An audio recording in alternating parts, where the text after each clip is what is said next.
What's up, everybody? This episode of The Eighth Estate is brought to you by High on Life Superfoods. High on Life Superfoods is the leading provider of the most biologically available, hemp-based, nutrient-rich supplements on the market, designed to help us all perform at our creative and physical best. These guys right here, man. They're a great company, the West Coast of BC.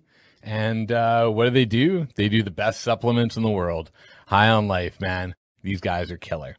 You can get their lit chai mocha hemp-based vegan protein powder. You can get their deadly disinfectant. You can get their super greens. You can get their woke energy bars. All their stuff is great. It's all about bioavailability as well. This stuff is really, really cool, man. I love this company.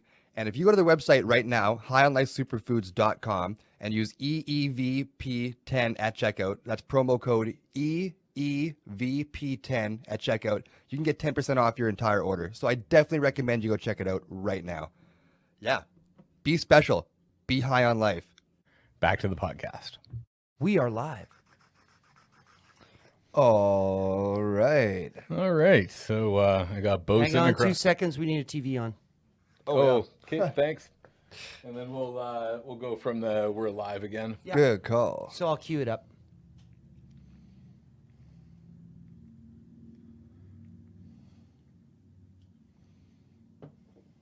Now, hopefully this time it won't turn off. Cool. All right. 1, 2.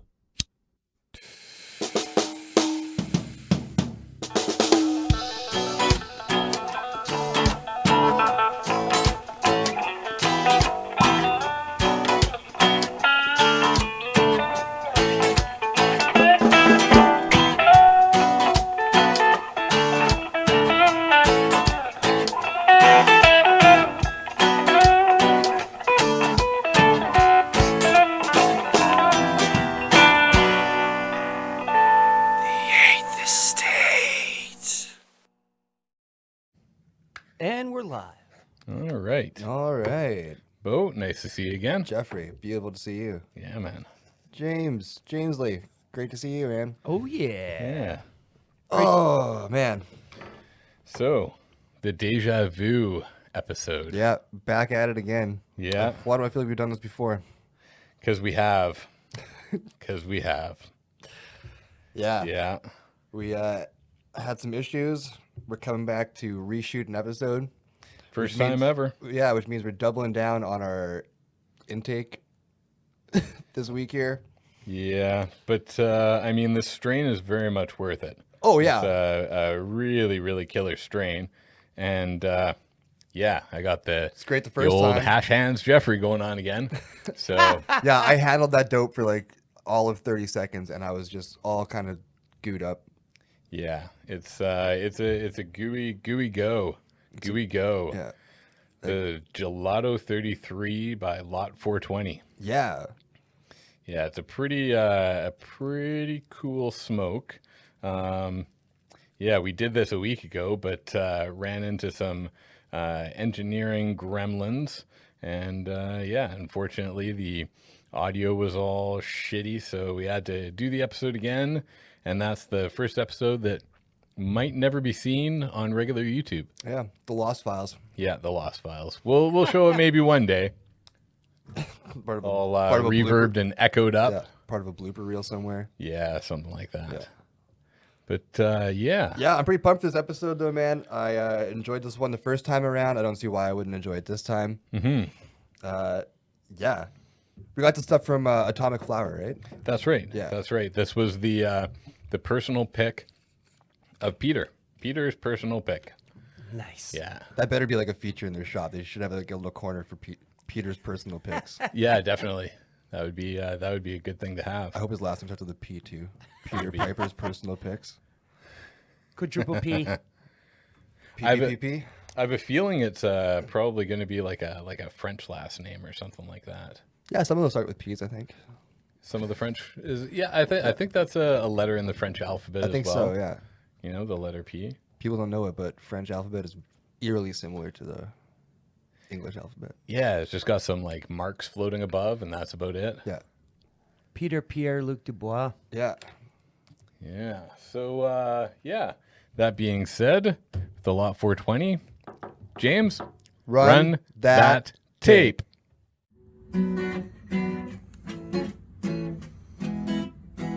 Woo, woo, woo, woo. Smoking some gelato 33.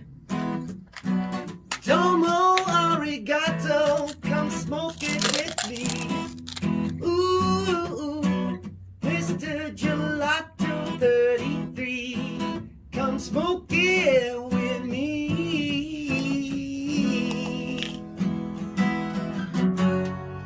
Smoke it with me.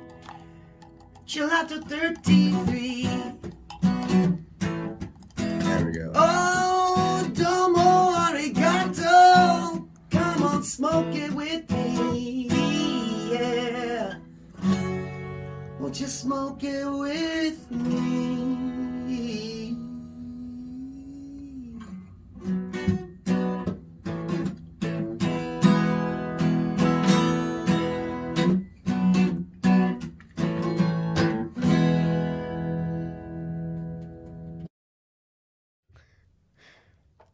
And we're back. Oh, man. So, mild disclaimer for this episode. Took a little bit of a microdose today that was a tiny bit bigger than my normal microdose, and I also took it later in the day. So, have fun with that. Yeah, I've done one or two episodes in that same situation, and they're always make for an interesting time. I can't wait to see where this goes. Yeah, man. It's my dexterity is not great. I am sweating like a motherfucker. Well, it's also And, 30. It's like 30 degrees outside too. It's crazy. Yeah, I know. And I tried to pre-cool this place down. Yeah, But I don't think it worked. it's not too bad in here, but yeah, I'm also sweaty. I like your hat, by the way. Oh, thank you very much. I got hooked up with this today by Haley down at Atomic. Yeah, Yeah, very cool. sweet, nice man, I love it. Yeah, I went in there wearing my one of my other hats, camouflage hat, and she was like, "Hey, that thing's gotta go. Yeah. Black or white? What do you want? Black or white for a hat?" Yeah, and that's what I told her. I said, "Man, I am a huge fan of." Oh wow, two seals in this one. That's interesting. I'm a huge fan of Canopy Growth's merch. Yeah, Not necessarily their weed. yeah, But their merch, like Tweed brand merch, is fantastic. it's awesome, dude. Yeah, It's really, really good. I'm gonna go ahead and light up this first one. When you're Ooh. rolling your first Oh couple. man, that is just like a gee. It's so pungent, dude. It's beautiful. It really is. Smells like butter. It's Yeah. so so nice. I haven't seen these. The rectangular. packs? The slightly bigger terpene shield. Pretty neat. Pretty neat. Pretty neat. Yeah. All right, I'm gonna get right into this, man. Yeah. Get into it. Get into it, man. I gotta roll mine up, and then I'll try and catch up to you. So what does this weigh at, if you don't mind me asking? I didn't actually see it on the scale. It was just a hair over. Nice. And actually, now that I'm thinking of it, I didn't put this on the scale, so I'll weigh this up here and see where it's coming in at. I'm not sure how well it came through on the video either, but for people that can't see, like, this is just monstrous looking bud. Oh, It's so... It's what I like to call magazine weed. Exactly. It's perfect. Like, got up close with it, and it's just... 3.52. Cool. Yeah. Cool. And I think yours was 3.56. I think it was 3.58. Okay. Fair enough. Yeah. Okay, so while you're rolling up your first joint here, and I'm getting started with mine, maybe James can tell us a little bit about this Gelato 33 here. Yeah. Let's get into the old strain explain. Sounds like a plan. Gelato 33. Ooh. Ooh. Ooh. Ooh. Ooh. It doesn't look exactly like that. That is way more. I'm going to use the term crazy, like sporadic shaping of the bud. Yeah. Like this stuff is very, very classically trimmed, classically shaped. It's got a few little juts and jits, but it's not like that, which is just crazy. Yeah. It as far as like texture and like color, I mean, it looks about the same that way. Yeah. Almost Very, not, very- almost not quite as pretty though. It looks way better in person. It does. It does look better in person.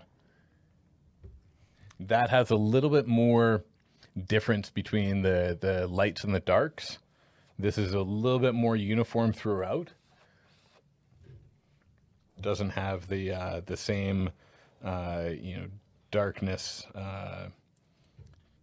until you really bust it up, and then it actually is a little bit darker. It's always interesting to see how colors can really like change and come out of the weed when you bust it up into like a powder. Yeah, definitely. Says the guy wearing the yellow glasses. I love it. Yeah. I love it. So Gelato 33, number 33, named after the legend Larry Bird. Yeah. Is a hybrid flower offering a tantalizing experience in a category of its own.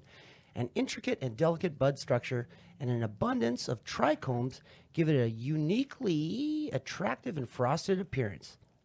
Gelato number 33 is the love child of two great strains, Sunset Sherbet and Thin Mint Girl Scout cookies, from which it inherits naturally occurring terpenes that emit intense aromas of orange, earth, and mint. In the last weeks of flowering, ooh, interesting, the colas swell up with fiery orange hairs and purple hues, giving this plant a look as enthralling as its scent. And I must say, its scent is enthralling. With a THC content ranging between 24 to 30%, woo! Gelato 33 may impart a feeling of euphoria and creativity while seeming to boost energy levels. Dope. And that is definitely something that we experienced last time. Was the energy levels, the unique sativa qualities paired with a indica flower. Yeah. Terpenes, you guys want to read that off? You Yeah, guys I just love want to say talking about too. You terpenes? mentioned the You love flavor the profile. terpenes, Bo. Yeah, I just want to say too. You mentioned on the flavor profiles like lots of orange. I know we were talking citrus last time we tried this one, but today especially, you're getting lots of really bright orange flavor in this smoke. I'm getting some a little bit of fuel too. Oh yeah. Not necessarily in the smoke, but in the actual bud. Yeah. Okay. Yeah, almost a little diesel-y, I guess, in the bud smell. I can smell the orange, actually. I can smell It's it very from here. orangey, man. Yeah, Yeah. I love it. It's nice. Smells like orange peel. It's like really cakey and ice creamy. Yeah, it's great. cool. Yeah. Wicked sauce. Yeah, so tell me about the terpenes there. Well, it's got myrcene, caryophyllene, and limonene or limonene. We're still on the jury's out on that. How we I like pronounce that. limonene. Limonene, yeah. I like them both. Yeah. Now, They're dominant. Yep. Do you remember off the top of your head what any of those dominant terpenes do? I think I do. Okay, boat. I think caryophyllene, or was it myrcene? I think they're both pretty health benefit oriented. I think there's a lot of antifungal, anti-inflammatory properties in both of them. I think especially the caryophyllene. And limonene is I think your sativa attributes as well as your citrus and your citrus and fruit flavors. Yeah, the citrus, the orange, that kind of stuff is definitely the limonene. The caryophyllene is the one that's typically the health, not the feelings. And the myrcene is more sedating, I believe, and that's the one that enhances the THC effects. But they're all anti everything. Yeah. All anti the bad stuff you don't want. Yeah, that's right. Yeah. Let me break the case here. So limonene, anti-depression, anti-anxiety, gastric relief, antifungal. Myrcene is sedating, relaxing, enhances the THC effects, antiseptic, anti-inflammatory, antibacterial, and antifungal. The myrcene is the musky, herbal, clove kind of smell with a little bit of citrus in there. I want to get a soundboard with like some Law and Order kind of sound. Every time you pull up your notepad, just a quick like dum dum. Yeah. That'd be Dunk. good. That'd be good. Should make a bunch of little riffs and sound bites and stuff like that at work. That'd be cool. Definitely, yeah. Yeah, the caryophyllene is the pepper, the wood, the spice. It's the health not high. Antioxidant, anti-inflammatory, helps with muscle spasms, pain relief, and is a good sleep aid. And the limonene is the antidepressant, anti-anxiety, antifungal, gastric relief as well. It elevates your mood. Is a really good stress relief. Dope. Slick. It is. It is some dope. Yeah, it's going down smooth, man. I'm liking this. It's a really, really easy smoke. Yes. Like, for something, it's about 26%, right? The one you got here? Let me see. I think that's what it was last. Yeah, 26.6. Yeah. Yeah, so And for a what was fairly the heavy smoke, it's packaging date on this. Sorry, I just cut all right good. off. I'm sure it was recent. Who's going to find it first? Packaged on March 1st. Yeah, got it. Oh, that's pretty recent. Yeah. Okay, here's the question. Like, what would be considered in terms of like best before date for a weed? What would you guys say? Ooh. Best before dates have not been established. Yeah. They're not put on the containers.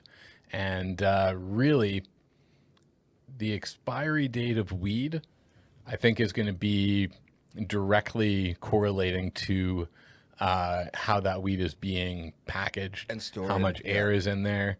If it's a grump style package with a Totally unopened with drop the of nitrogen. if it's another one with a drop of cat piss, then it might be a little bit different. Yeah. As a throwback joke for the people who have watched Callback, past yeah. episodes. Yeah. And and then if you've got a package like this, or even bigger, there's some ones that are twice as high and they only pack 3.5 in them. Yeah. And I've also seen, I've seen big containers from certain companies, bigger than this with 3.5 in them, and they don't have one of the terpene shields. Yeah. And it's just like, what are you doing? Right? Wild. Yeah. The price differences in the brands seems to be coming down now. Okay. So, Yeah. I'm seeing, I'm seeing Grump in some shops for, under $50. Yeah. Everything's Everything's kind of like leveling out, is what you're saying. Yeah. Yeah, it's there's still one company, Whistler Organics, and they're just a completely organic company out of Whistler, of course, and they're like above $70 for an eighth. Really? Yeah. Wow. I too rich for my blood essay. Yeah. Can't Well, can't like play I that said, I game. wasn't curious, though. Well, I'm very curious, but I mean, I don't know. It's It's an expensive podcast. well, yeah, it's an expensive podcast, and it's an expensive try to see if it's even, worth it. Yeah, 'cause are you paying for the quality, or are you just paying for like the organic side of it? Well, yeah, and that's the thing. Like, I've gotten organic stuff from companies before that's okay. I've gotten organic stuff that's really good. Yep. I've gotten organic stuff that's looks really good and smokes really well, but just doesn't seem to have much of a punch. Okay. Yeah. Yeah, I've had organic stuff all over the map, and I've had stuff for $40 an eighth, up to in the 60s. Yeah. Yeah, I've never really sought out organic stuff. I've smoked a bunch of it, but like nothing sticks out in my mind as being like really like next level. The Congo stuff that I've had at the space before, the The red Congolese. yeah, from Bear. Yeah. That's a company that's all organic. Okay, yeah, that stuff was great. Yeah. Yeah, I just don't search for organics, I guess, and like, I just don't know if I've noticed like a huge benefit to smoking organic, I guess. Yeah, the big thing with the organic for me isn't necessarily to try some organic stuff or get the organic stuff. Yeah. It's just that when that Congo came out, that was the only company that was doing it. So I was like, okay, I'll try it. And then I noticed afterwards, oh, okay, it's organic, and it's also quite expensive. And yeah. That's cool. Well, it's a landrace strain though too, right? The Congolese. Yes. So it's cool that they do like a landrace, something like so. And it's the Something THC. a strain that is so organic and they grow it organically too is really really cool. So And to have that THCV in there in higher amounts too, with all of its like super health benefits, that goes, part and parcel with the kind of organic, more healthy, as opposed to just a recreational, kind of outlook Totally. from the company. well, Whistler Organic. That's what they're called. That's Whistler Organic. Whistler Organic is the crazy expensive company that's I haven't what I'm tried. referring to, yeah. And they're from Whistler. Bear Organic is the one that does the Congolese, Congo. yeah. But Yes. Whistler Organic with that $70 I mean, like, I'm curious. I'm gonna look into it now. Yeah, I'm curious too. But I mean, this is the first stuff that we debuted and tried for the first time on the podcast. Everything else I've always liked to try myself, under various circumstances. And then I bring it to the podcast because, like, really, You have a handle on it. well, fuck, the last thing I want to do is put something on the podcast and have it not be very good. And then we're in a weird position where we've got to be honest, we've got to be genuine. Yeah. And then we're talking smack about somebody in the scene, right? Yeah. So I'd rather just not discuss those companies, right? Yeah. I've had stuff. I've had stuff with seeds in it. I've had stuff that won't burn. I've had stuff that's given me headaches. I've had stuff that just you open it and it smells bad. Yeah. And it's like, if you don't smell good, don't smoke it. Totally. Yeah. So yeah, that's the Wiser that's words that's were the never ticket. spoken. Yeah. That t-shirt's coming soon. Yeah. If it don't smell good, don't smoke it. If it don't smell good, don't smoke it. Don't smell good, leave it alone. This smells fucking great though, and I'm having a good time on this joint. Yeah, it's I'm dialing in these smaller joints for the stiff smoke. And it's they're smoking a lot nicer, I think. Yep. They're a little bit easier on the throat. I'm not losing I'm not coughing out of control here or anything, so. So we're off to a good start. Are you smelling anything else other than the orange, guys? I kind of stopped thinking about it here. I'm smelling all kinds of stuff. Like, it's a really, really powerful, powerful smell and powerful smoke. Let's see what you get off the container here, James. There's like a sweetness to it too. I can't quite put my finger on it, but like it's got like this orange, like this like heavy like citrus, and then it like really like rounds out with like a bit of like sweetness at the end. I smell citrus everywhere in this sucker. Just go to Bose type for a second. Yeah, you got it. Take this bud, break it in your hands, Okay. and smell it as you break it. Okay. I'd like to take this moment to talk to you about a really cool cannabis shop here in Winnipeg. They're called Atomic Flower Cannabis. They're located on 741 St. Mary's Road, Unit 8. They're a block north of Fermor. Really, really cool shop here, guys. Really cool people. We were in there the other day talking to Peter and Haley. Some really cool people helping us out. These guys pride themselves on being able to cater to all levels of smokers, which is really cool. So if you're, just getting into it, if you've been smoking for maybe a little while, or if you're a seasoned pro like Jeffrey and myself here, they can cater to all of you. Any experience level from James to Jeff, they can cater to anybody in between. It's pretty awesome. They're the only bilingual shop in all of Manitoba, and right in the heart of St. Vital. What better place for them? So no better place for them. So yeah, Atomic Flower Cannabis. Go check them out. They're the home of the $20 eighths, which they all smoke themselves. It's great stuff. The $99 ounces, also all great stuff. And all their top shelf cannabis from across the country. If you want a custom order, they can do that too. I don't know anybody else who will do a custom order like that. If you want particular stuff, they can put together an order for you, bring it in. They can ship it to you with Pineapple Express, or you can do curbside pickups if that's your thing. So Peter, Haley, all their staff are fantastic. Again, all bilingual, all born and bred here in Manitoba. That's Atomic Flower Cannabis, 741 St. Mary's Road, Unit 8, Atomic Flower Cannabis. Check these guys out. Go check them out. Say the Eighth Estate sent ya. Have a good one. Doing it. And give the people a read of what that's like for you.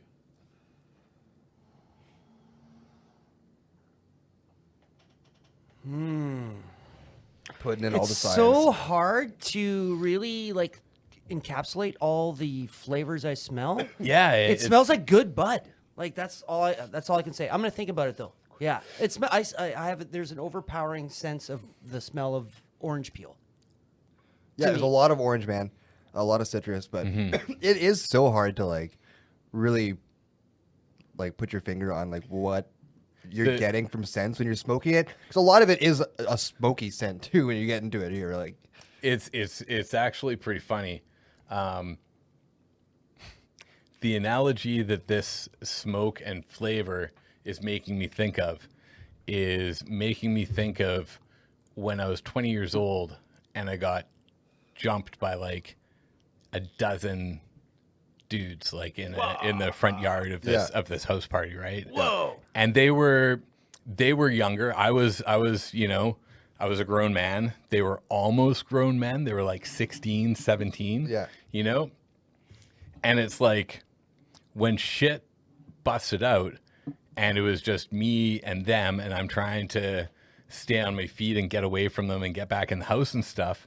It's like, which one of y'all is hitting me right now? yeah, Like that's where this shit is with the smells, right? Totally. I know there's, like 10 plus, yeah, but Wow. I have no idea which one just gave me the black eye. yeah. I don't know who's pulling my hair. I just I don't know. I don't know, Yeah, I hear you, dude. Jeez Louise, that's a heavy story. I love it. Yeah, it was pretty wild, man. Those kids did not know what they were doing. Yeah, No idea. that's probably why they need so many of them. Well, yeah, definitely. We can always trade war stories down the road for sure. I got a few. Should we take a look at some parent strains here? Let's real do quick? it. Let's do it. So we got this guy up here. Do you want to look at the others? Did we do the run through on Gelato 33 on Leafly yet? I think No. we just went through on Lot Yeah. 420. Yeah. Okay, so you want to give this guy a read there, Bo? I could try it. We have to raise the text higher because the Yeah. camera's in the way. 100%. There you go. Perfect. Gelato 33 is a hybrid marijuana strain made by crossing Sunset Sherbet and Thin Mint GSC. That's Thin Mint Girl Scout cookies. Since its birth, a number of phenotypes have been released with all their own unique attributes.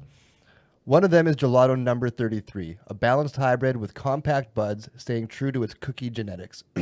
Like other gelato phenotypes, Gelato number 33 is covered with fiery orange hairs while its buds can be dark green to purple. With sweet citrus and fruity flavors, Gelato 33 offers an uplifting and energetic high that is perfect for any post-work activity after a long day. Nice. Yeah, this is true. This would be a really good like post-work. I wouldn't want to do this like this is not a good daytime thing. I wouldn't want to do this maybe before a jam or something, but like after a jam or after work, like I definitely want to try this for jamming. yeah. Yes, Ooh. definitely. Yeah. Cool. In fact, I mean, I would, of course. I've I been would. thinking about it more for the last week, and it might be one that I just have live in the pot drawer, like Yeah, in my jam space. at the studio. Yeah. Yeah. That's saying a lot right Yeah. there. There's another one that's on that's in there that's on my short list for getting on here too. Sage and Sour. I think we talked about it last week. I think we come across it on one of the websites we were looking at. Okay, yeah. Is it by the same company? It's just a particular strain. But we were talking about it because of the CBG qualities with it. That's right. That's why we were talking about it. Yeah. But CBGs. we'll try and keep this train on the rails. Okay. Yeah. Okay. So we got some effects here. Gelato 33. Got a lot of happy, relaxed, uplifted, euphoric, focused. That was a big one too. That's right. That's right. Actually, I would take back what I said. I would definitely try this for jamming because we got heavy into this one last time. We were still like, yeah. Never mind. Yeah. Yeah. That's the sativa side of it. Yeah. And that's something that we'll touch on later on the webpage there. is the phenotype versus genotype discussion that we had. Yeah. And how they've got that all laid out. Very, very cool. Yeah. It is very, very cool. Yeah. Dry mouth, dry eyes, typical stuff there. You guys- Very, very small percentage though. 12% and 9%.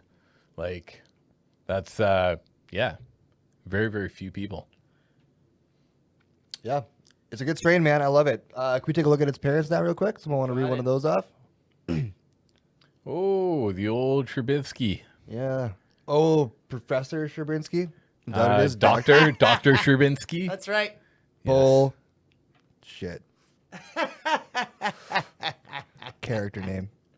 Just leave the whole paragraph up while I'm reading this if you could, Yeah, please. you got it. Sherbet, also known as Sunset Sherbet and Sunset Sherbert, is an indica-dominant hybrid marijuana strain made by crossing Girl Scout cookies with pink panties. This strain exhibits powerful full-body effects that are elevated by a jolt of cerebral energy and carefree state of mind. Sherbet boasts a THC level of 18% and may be overwhelming to novice cannabis consumers. The high potency of Sherbet makes it an ideal choice for medical marijuana patients seeking relief from symptoms associated with stress, tension, and mood disorders. Want to take it from Please here, James? continue. Please continue. Want to take over with the read there, James, and finish it off? This strain features a sweet dessert-like flavor profile with notes of skunky citrus, sweet berry, and candy. According to growers, sherbet flowers into oblong, fluffy nugs with rich trichome coverage and dark amber hairs throughout light and dark green foliage. This strain was originally bred by Mr. Sherbinsky, So he's not a not doctor. doctor. No, not a doctor. I still call bullshit. I mean, he's fraudulent and fake either way. He's totally a made up person. Yeah. It's a stage name. It's a stage name. Yes. Yeah. I love it. A pen name. Yes. Yeah, parent strain, Girl Scout cookies. There you go. Boom, Great. boom, boom. Yeah. Girl Scout cookies. We hear a lot about that. It's around all the time. This one seems to be very much the same, except no focus on this one. And relaxed at the top. I think the other one had happy at the top and relaxed a bit further down. This doesn't have the focus in it, though. No, it does not. I'm going to correct myself, too, because I just referred to this as Girl Scout cookies, but it's Sunset Sherbet. Sherbet. Or sherbet. Or Sherbet. Yeah. Is that how you say it? AKA Either one. no. It says either one, I think, when you read Yeah. through that thing there. Yeah. It usually Yeah, does. it gives you all three. See, also known as in the very first line. We'll there. call him Mr. Sherbinsky, and we'll ask him if it's all right if I say it that way. But yeah, no focus. Creative is up there, though. Love that creative. Love it. I love that creative, man. Yeah. Love that creative. Yeah. Uplifted, euphoric, happy, relaxed. A lot of the same things as the last one, but swapping out focused for creative. You guys feeling dry mouth? It says it's one of the big Not side at all. effects. Not yet. No. I got Cool. some waters here today. I'm feeling pretty good. Nice. But I'm also only one joint in, so we'll see how it. We'll see how I fare. Yeah, going I'm one forward. very, very small joint into this as well. Anytime I see helps with stress or depression or Anxiety, anxiety, that's great. Yeah, but right behind it, the side effects, anxious, but it helps with anxiety. Yeah. But only 3%. That's the weird thing with weed. I've met like inverse individuals before where indicas make them act like sativas, Yeah. and sativas put them to bed. And it's just like everything's topsy-turvy with those people. And maybe that's what that Well, that yeah, is. it's all about how how the individual interacts with the substance too, right? Yeah, your own personal endocannabinoid system. And Exactly, How that, yeah. deals We're all with the smoking the plant. same thing, but we're all different people.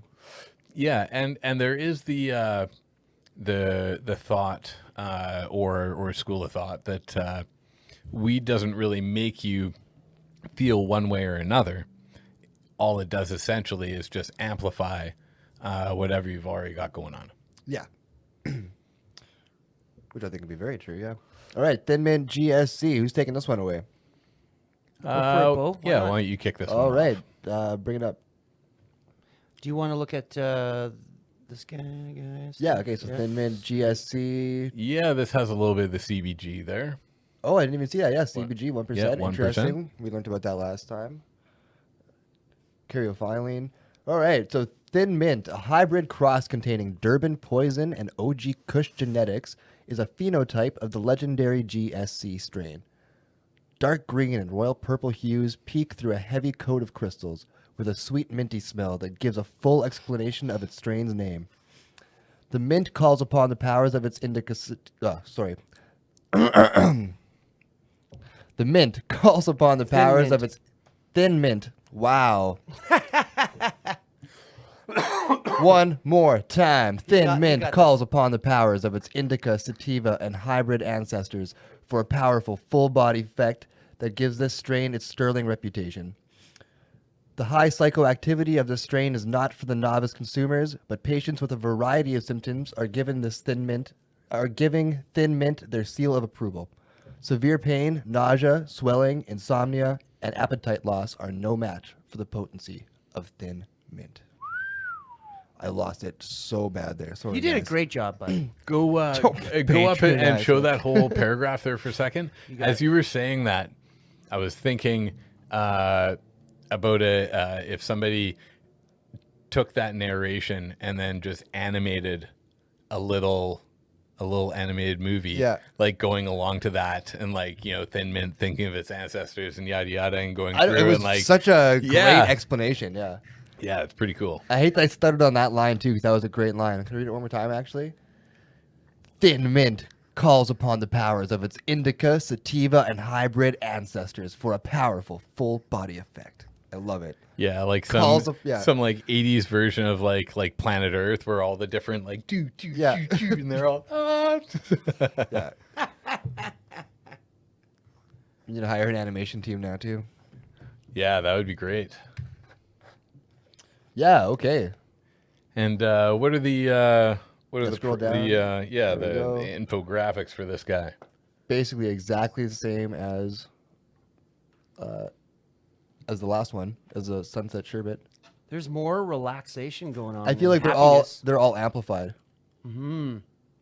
But it's all the same criteria, though. All the same Yeah, the subject matter. anxiety and anxious there as well, but like doubled the percentages.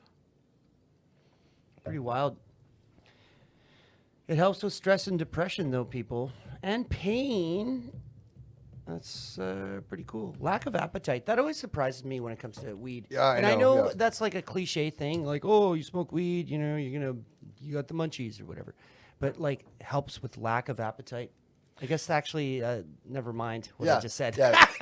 Yeah, it's pretty interesting how much of a metabolism booster marijuana is. Yeah, but to touch on what James was thinking that was saying, though, we have touched on weeds in the past that suppress appetite, though, too. That's and right. that's what you were thinking. I find the same thing super interesting. Yeah. That's that's like the THCV and that kind of thing. Yeah.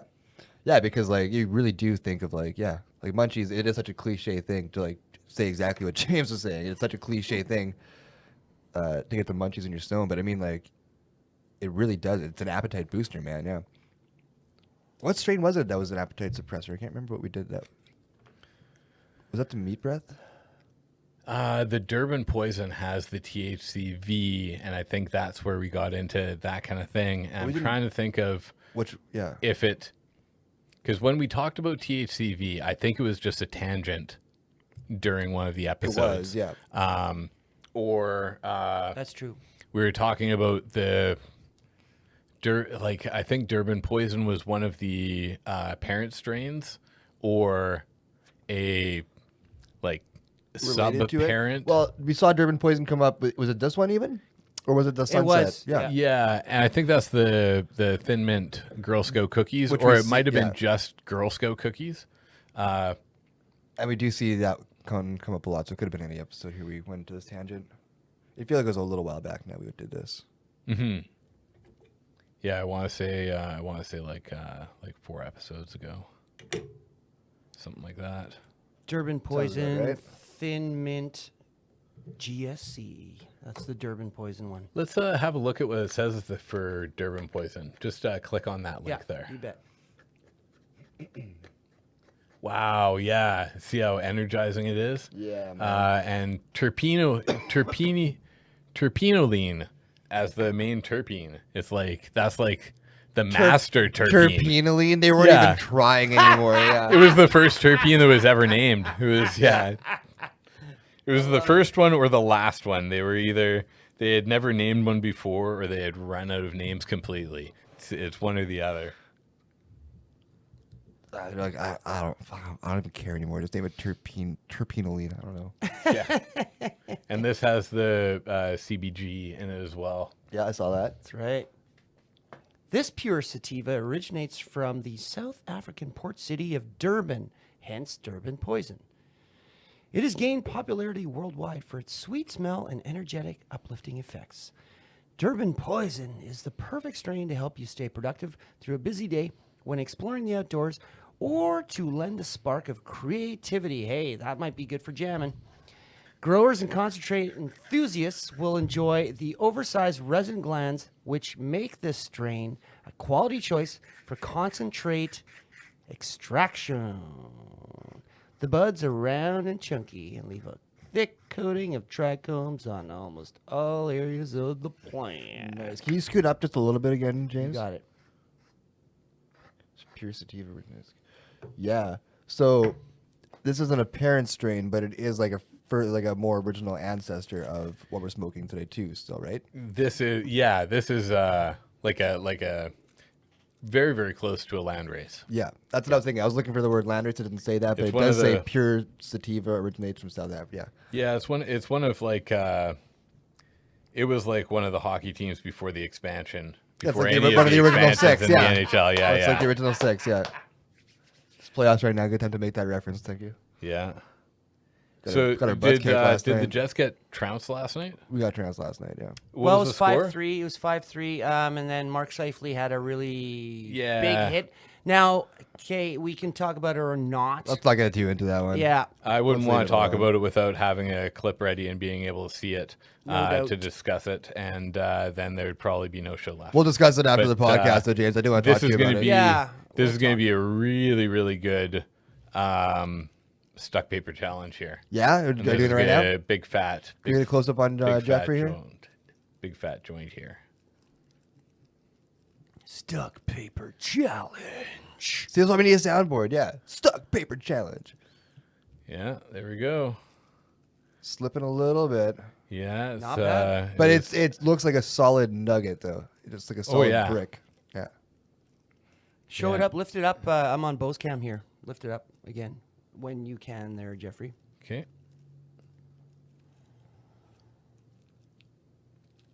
I like your shirt, Bo. It's really cool. It does.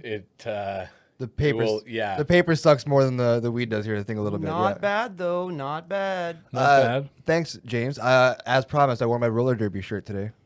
Oh Wicked. yeah. It's so wicked, man. Dude, that's yeah, the that kind is of pretty shirt killer. that I would Yeah. totally buy. I used to love going to derby, man. Me and my buddy Justice. Me and her are wearing the same shirt. Yeah, totally. Me and my buddy Justice, my buddy Max, though, we used to go out and check out the derby at like convention centers and stuff. It was so much fun, Wow. dude.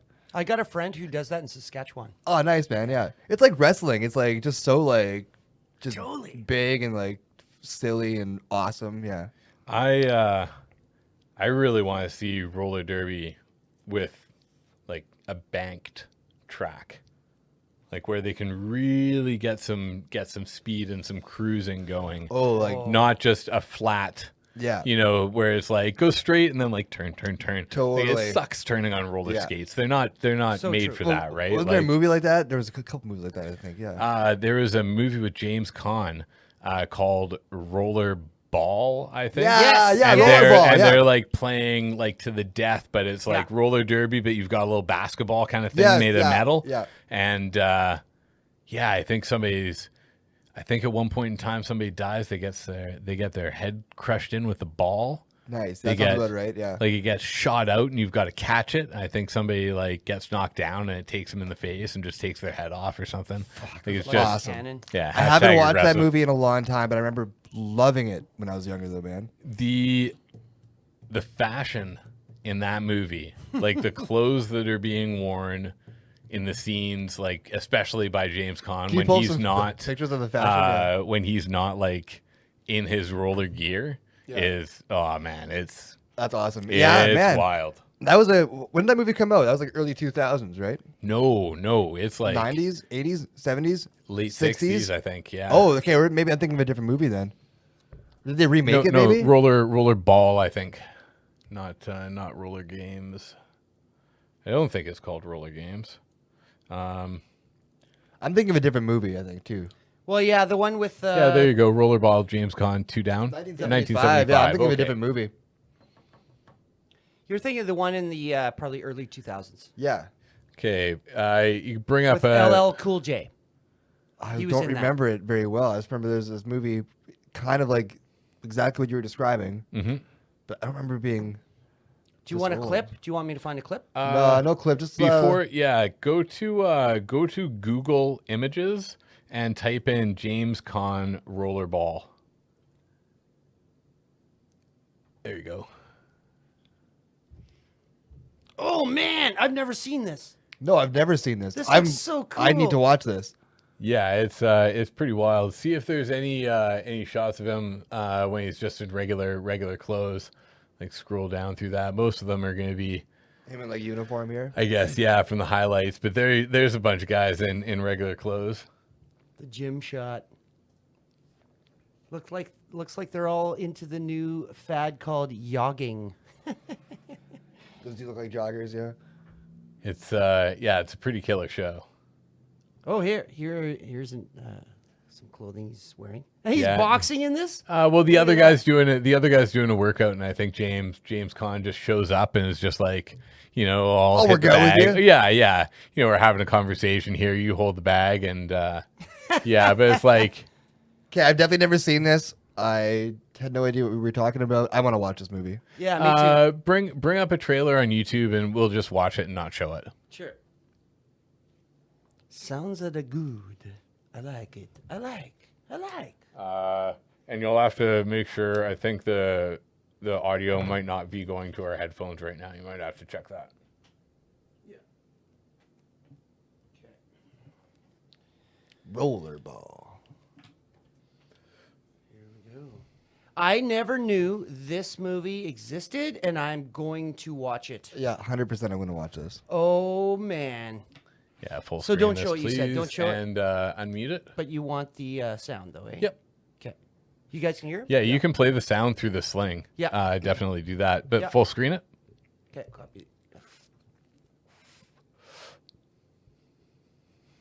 Ooh wee! Look out!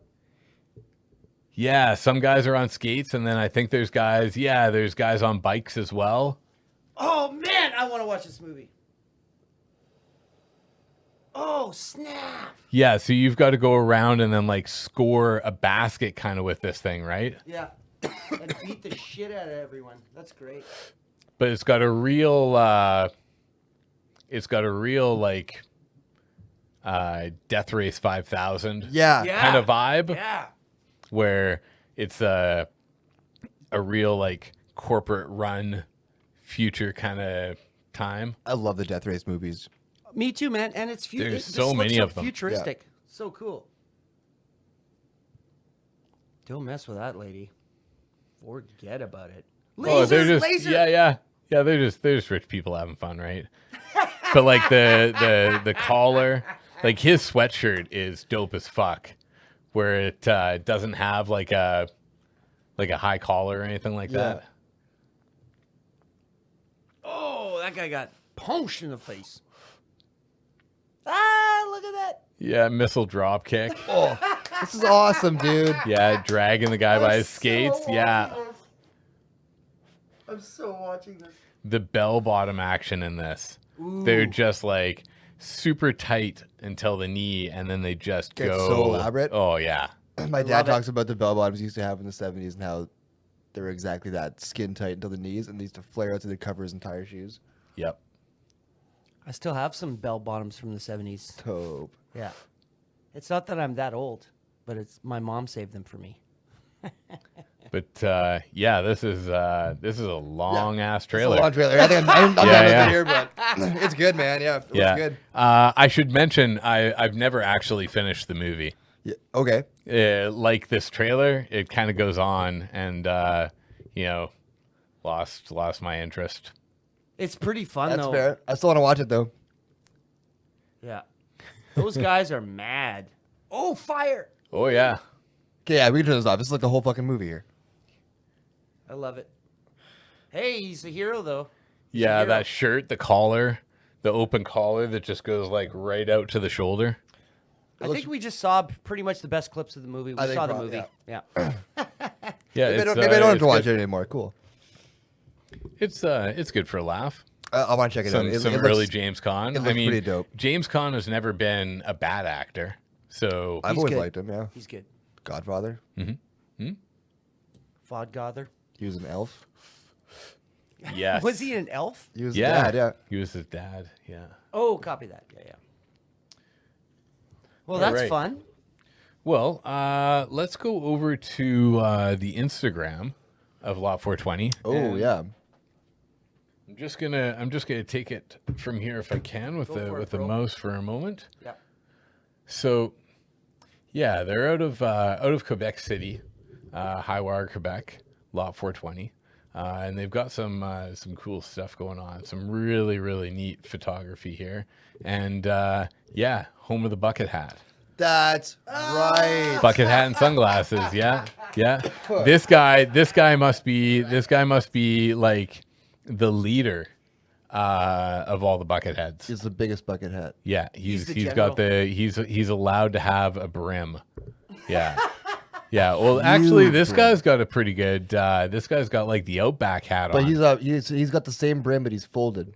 Yeah. He's an Aussie. He's not allowed to drop that rim yet. Yeah, and these guys have not graduated to being on camera yet, or this is their first time. They're the extras in the background that aren't supposed to be there. Yeah. And yeah, they don't have a hat yet, but that's what I figured the hat was for, was to cover up the hairnet so they don't look just dorky in the pictures. I think so. Yeah. They're grips, background workers on film sets. Yeah, yeah. Grips.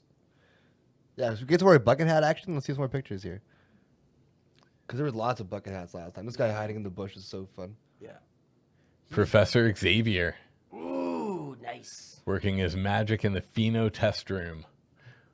One of the plants had a double-headed flower. That's pretty neat. Never seen that before. Is that like two So buds coming, two colas? Like, colas coming out? I Yeah. guess so, yeah. Interesting. Mm-hmm. Cool. Wild. Mm-hmm. Professor Xavier looking good. There's a bucket hat right there. Yeah, that's a good bucket hat. Another good bucket hat. Go to that picture in the middle there. Woo-wee. Wow. Yeah, that's insane. Look at the crystallization, eh? Look at it, man. Even all down the leaves, like that's like all down here. Yeah. That's wicked. What is it? It's didn't say. I think this is what we're smoking because they've only got the one strain at this Okay. point in time. Oh, really? Yeah. Interesting. Yeah, they're pretty new. Okay. They're pretty new. That's That's Oh yeah, we were looking at that last time. The yeah, that's what we call the bunch. bag appeal. big- Oh. Yeah, it's wild. Oh man, that's Just- so fun. What a cool job these guys have, man. It's like a dinosaur poop of weed. It does look like dinosaur. Yeah. He's gonna Like turn a- it into chicken Or like a noodle giant soup. egg or something. Yeah. Yeah. Dinosaur Yeah, poop all into the chicken trim. noodle soup. That's really What cool. else do we have, man? Bucket Hat City, that's for sure. Just, I love it. Just Cola City. Pretty big room, like- man. Crazy. It's like the sky shot of New York or something like that with all the skyscrapers. What do they do? Nice. What do they do as far as grow operation, like Like what kind of growing? aeroponics or hydroponics, or like how do they grow? Yeah, that might answer your question. You can see here they've got a couple of levels going on, but everything's in pots. Yeah. Okay. And when I go over to here, and we talk about Look at where that is it room. here about. Pots and bucket hats. So they're licensed cannabis producer located southeast of Montreal in Quebec's Eastern Township.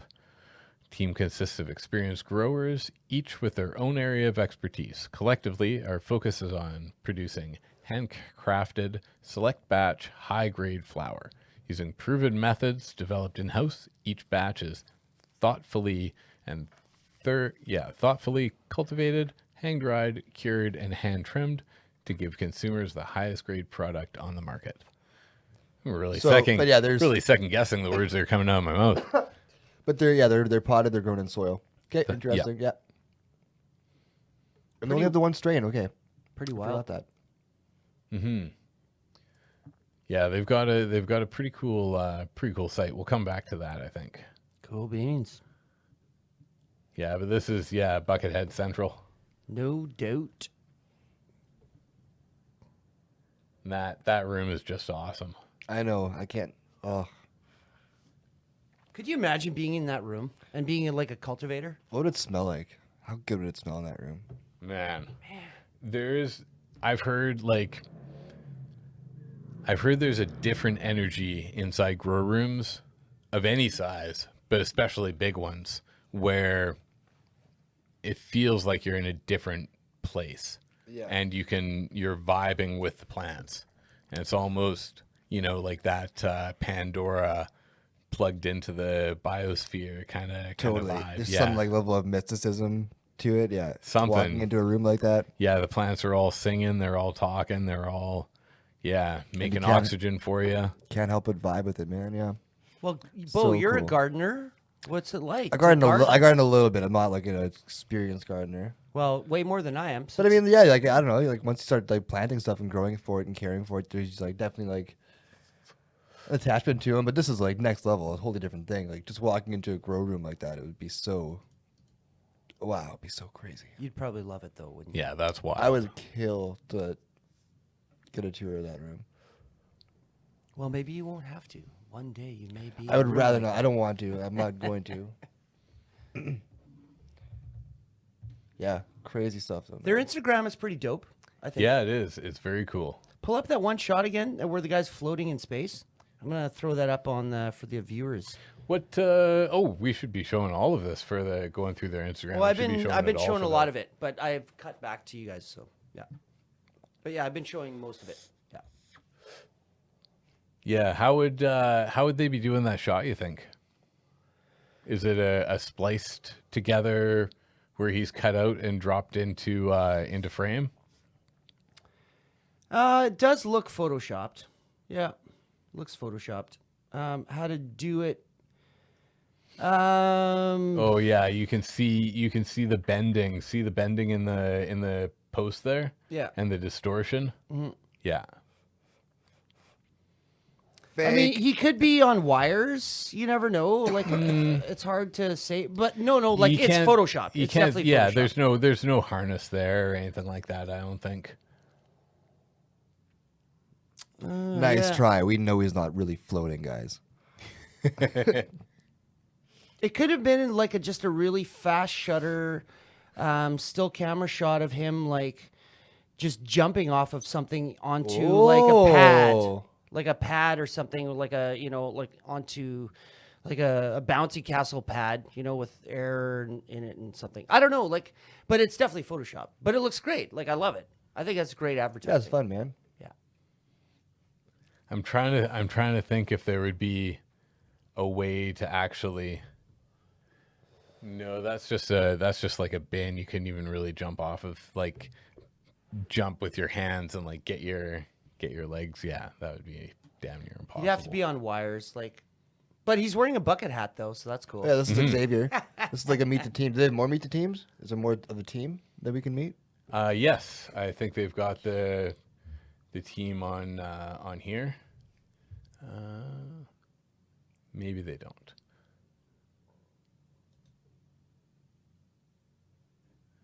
But we have met Xavier before. We've heard of him in other pictures. We saw him hiding in the bushes just a little bit ago. That's what it was. That's what it was. Clip it. I love it. I love it. Man, he's got a nice hat too.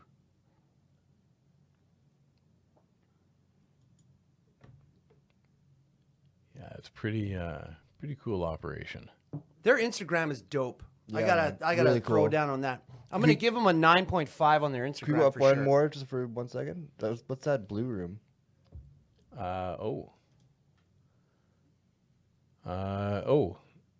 Looks like it's a hallway, but just with all the lights off. Maybe. Cool hallway. Shit. I'm glad we looked at that. Okay, thanks, man. That is a cool hallway.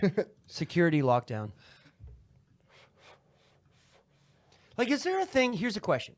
Is there a thing about, like, if someone goes into the room where all the weed is being grown, like contamination, if you're like, Oh, do they got to be 100%. showered and all, you know, like, I don't know. They're all wearing uniforms and everything like that. Something else that really happens, which is, you gonna make it there, buddy? Yep. Something that's even worse is if somebody goes from one room to another where there's different things going on, they can, I don't know the exact science behind it, but they can bring pollen particles across with them okay. and snap an entire crop into seed. Wow. Just by that contamination. Yeah. Wow. Yeah. Is that kind of like if you're brewing beer or whatever, if you just screw up a little bit in the container, it'll just fuck the whole thing or what? I don't know. Yeah. Yeah, I don't know either. It's more the plants are being kept from going to seed, and they want to go to seed in the wild, right? But they're stopping them from doing that, and all that has to happen is a little bit of influence be put in from the outside world naturally. Okay, that makes sense. And all of a sudden they go to their default setting in nature. Yeah. I'm making this up as I go along. I mean, that's But, if you wouldn't have told me that, I would have totally believed it. I love it. But very yeah, convincing. that's the ticket with that. Well, that's cool stuff, man. Ticket to ride right there. Their Instagram is really dope. I must say, it's really dope. It's cool. They got a lot of followers. That's cool. Follow them on Instagram, people. Yeah, Lot420, man. Let's see what their stories are at. No longer available. Cool. Well, that's stories for you. They're in and out. Oh yeah.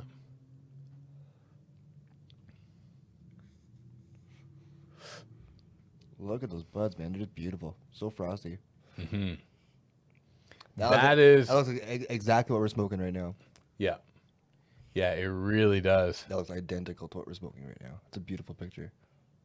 Stash mag. Mm-hmm. Yeah, 20 what does that say there? 2023? 25? 25.86. Okay. So we're a little bit higher at 26.6, but our level of terpenes is really high with this as well. I think it's on here somewhere. I think I was told before at the store. I'm not sure if I saw anything about terpenes on the container. It says 2 to 3% terps. On the website. There. That's what I saw. And I think this had like a 2.9 or a 3.2 or something like that. I feel like it was in the threes, the terpene percentage with this. Cool. And then that being combined with the freshness of it. Yeah. Yeah. And the terpene percentage, correct me if I'm wrong, that refers to like the overall weight of like terpenes in the weed, right? In the bud? It's the percentage of the bud. Yeah. That is that is terpenes. Correct. Yeah. Okay. Yeah. I love it. Ooh. That's crazy. Looks like an alien arm. I have a stupid question then. Are the terpenes, I'm still learning more about this, I guess. So I have a long ways to go. But there's obviously like a visible, are they like the hairs and stuff? Like the trichomes that grow on the weed? Is that what the terpenes are? I think so. Yeah. Okay. I think so. Okay. We'll get an expert on here one day.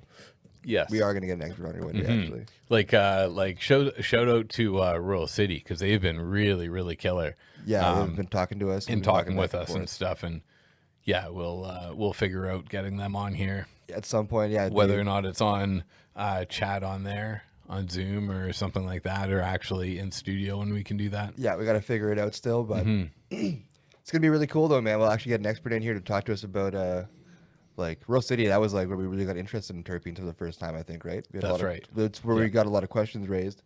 And then we kind of figured out some stuff over the next 2 episodes or so after that. And man, we're always focusing on the terpenes. We're learning a lot. Like, I love it. I love this part of the conversation. if we're not scientists yet, we're gonna be scientists soon. Like, we're learning so much here. It's crazy. who needs to go to university when you can just smoke weed and research what you're smoking? Yeah, do what we do. Yeah, ask stupid questions and then go find answers. yeah. Any question that you're prefacing with, I should really know this, but, and then answering or asking the question, then yeah, it's gonna be fun to get an expert on here though, for sure though, man. I can't wait to talk to someone that really knows what they're talking about. They can answer all of my stupid questions and put my mind at ease finally. Yeah. I like how you grabbed your pen as you. It's like now that it's in front of me, it's just like a comfort thing. I love it. It's great. Yeah, I saw Dr. Drew does that all the time too. Yeah, he's got the pad and the well, pen. You gave me the pad, and I was just writing down notes before the program. But yeah, I noticed Drew doing that too, just like doodling. He just started doing it maybe a month ago on that show. I didn't intend to do it, but just as soon as this was put in front of me and we started shooting stuff, it's just like it's here. I'm just fidgeting. I'm a fidgety person. Yeah. Do you know the story of Brad Pitt and his acting? No. He always now I'm so sorry. Now I'm so conscious of it. I'm like, if I go to reach no, for no, it, no, I'm like, I love it. Nope. I love it. But Brad Pitt, he typically needs to have something in his hand as he acts, and he eats food all the time. He hides food on set, apparently, because like he's not allowed to just bring food onto like the set with him. So he'll have people like hide snacks apparently on set, so that when they start rolling, he can just like reach for something that he knows is close by and snack on it. Yeah, it helps him act. It's amazing. Man, I remember this is such a weird thing. I remember a friend growing up. I remember her mom saying that she thought the way Brad Pitt ate was sexy. She's like, he's a sexy eater. And that just always stuck with me for some reason. I was like, interesting. It just made me conscious of the way I eat. It's like I gotta make sure I'm looking good at all times, even when I'm scarfing down a burger. Master the art of sexy eating. I would never think of eating as being inherently sexy off the top of my head. I can see the correlation. However, conversely, I can definitely see particular eating styles being extremely unsexy. Totally, yeah. Yeah. I was to be like eating like a McDonald's burger in my car with some girl driving up next to me and just trying to look sexy while I eat like a sloppy Big Mac. The multiple bites where you like take a bite and then like adjust and bite again and be like, well, I'm pretty sure I can get even just a tiny bit more in there. And then it's falling out, so you have to like dip your head back and like try to catch it as it's like slipping out of the bun. Oh fuck. The art of mustache eating too. That's the thing. Yeah, my with a mustache, a little bit more trim than usual. When I had a big mustache. It was glorious, by the way. Thank you, but yeah, I hated eating things. Mine's a little bit bigger than what I would like right now, and I was going to trim it before the show, but I decided not to. You look good. You look good. You look good though. You look good. I feel like it's doing all kinds of crazy things on me. Speaking of things doing all kinds of crazy things on me, the financial world is one that I barely understand, and from time to time, we get a rundown on the financial stuff from our man in the booth, James. Well, would you look at this? All right, just queuing it up for the peeps. Canadian cannabis stocks bounce sharply from mid-May lows. Now, there are indexes in the weed market where it's just a collection of like stocks from companies that are publicly traded weed companies, cannabis companies. And an index is a collection of all those companies, whether it's Canada, globally, US, you name it. It's just a measuring stick in a way. Now, the Canadian Cannabis LP Index, so that's our index in Canada, fell for the third consecutive month in May, declining 3.9% to, and that's a number where it's just like, yeah, blah, blah, blah. It went down 3.9%. But then rallied 9.3% off the May 13th close of 324, blah, blah, blah. The lowest close since early January. So, it's bouncing back. It's, this is weed stocks and it's the stock market in general. Goes up and down. The index, which rallied 22.1% in Q4, so that means by the end of December last year, still fell 30.1% in 2020 to end blah, blah, blah. Now it's up 11.2% over the last year and 29% year to date in 2021. There is a lot of growth happening in the cannabis markets. Yeah. That's what we'd like to see, man. Yeah. Yeah, I'm really interested to see with the recent developments of Canadian cannabis companies doing work overseas. Yeah, you were talking about that. Yeah, how last much time, yeah. of the boost is coming from that overseas market and the availability of that. Yeah. I read. Go ahead. No, go ahead. I read that, and I could pull up some articles, but I read that there are going to be new partnerships between Canadian large growers, large cultivators, you name it, that they're connecting with countries in Europe. Yeah, now. that's what we were talking about. Yeah. Yeah. That's really exciting stuff, man. Yeah, it's a growth industry for sure. And even as I talk about financials, I need everyone to understand this is not financial advice. That is very impertinent. What's the word? Important. Important. Yeah, just to highlight that. That's super, super major. And this is not financial advice. But I will say this. I can say what I do. I invest in weed stocks, people.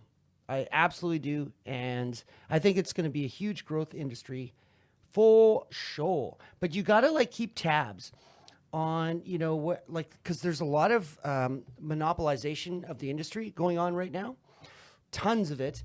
And so you got to just keep tabs. If you're going to invest, you got to read the news, people. Got to read the news. Oh, I hate reading the news. I know, right? I thought this was interesting. So if you want to learn more about the industry and check out, if you're an investor who's considering investing in companies, well, on New Cannabis Ventures, their website, they have cannabis industry events, and they're all primarily a lot of them are virtual, and you can just look it up on their website as it's being shown on screen right now. There are all these virtuals, and then there's some live stuff because the U.S. is opening now, which is hurrah, hooray, hurrah. But yeah, a lot of virtual events. You can just tune in. You can just check it out. Learn more about this. That's awesome, man. Yeah, so it's cool. I mean, the industry is moving forward, so that's great. That's awesome, man. Awesome stuff.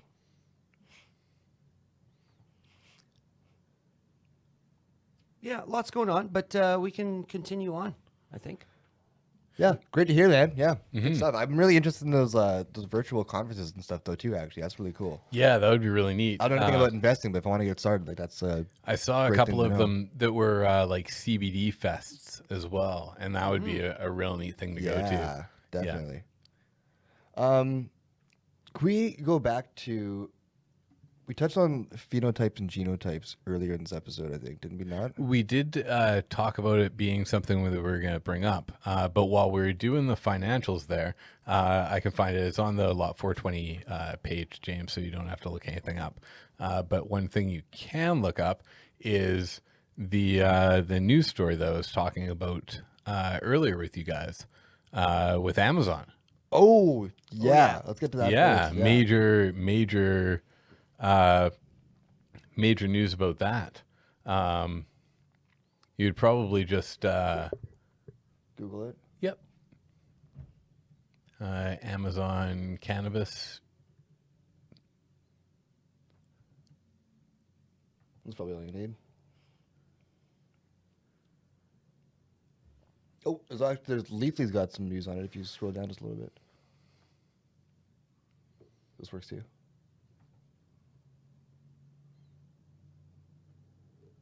Yeah, there you Yes. go. Amazon We like our will people at Leafly. sell Let's see what they have to say. weed. Yeah, Leafly's got Stop news. It's pretty worrying killer. and start acting. There's the.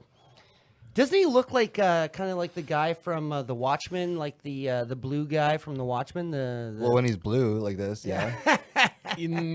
Doctor, what was his Dr. name? Manhattan. There it is. Yeah. He's wearing too many clothes, but also Yeah. go up. Like, what's going on with his eye there?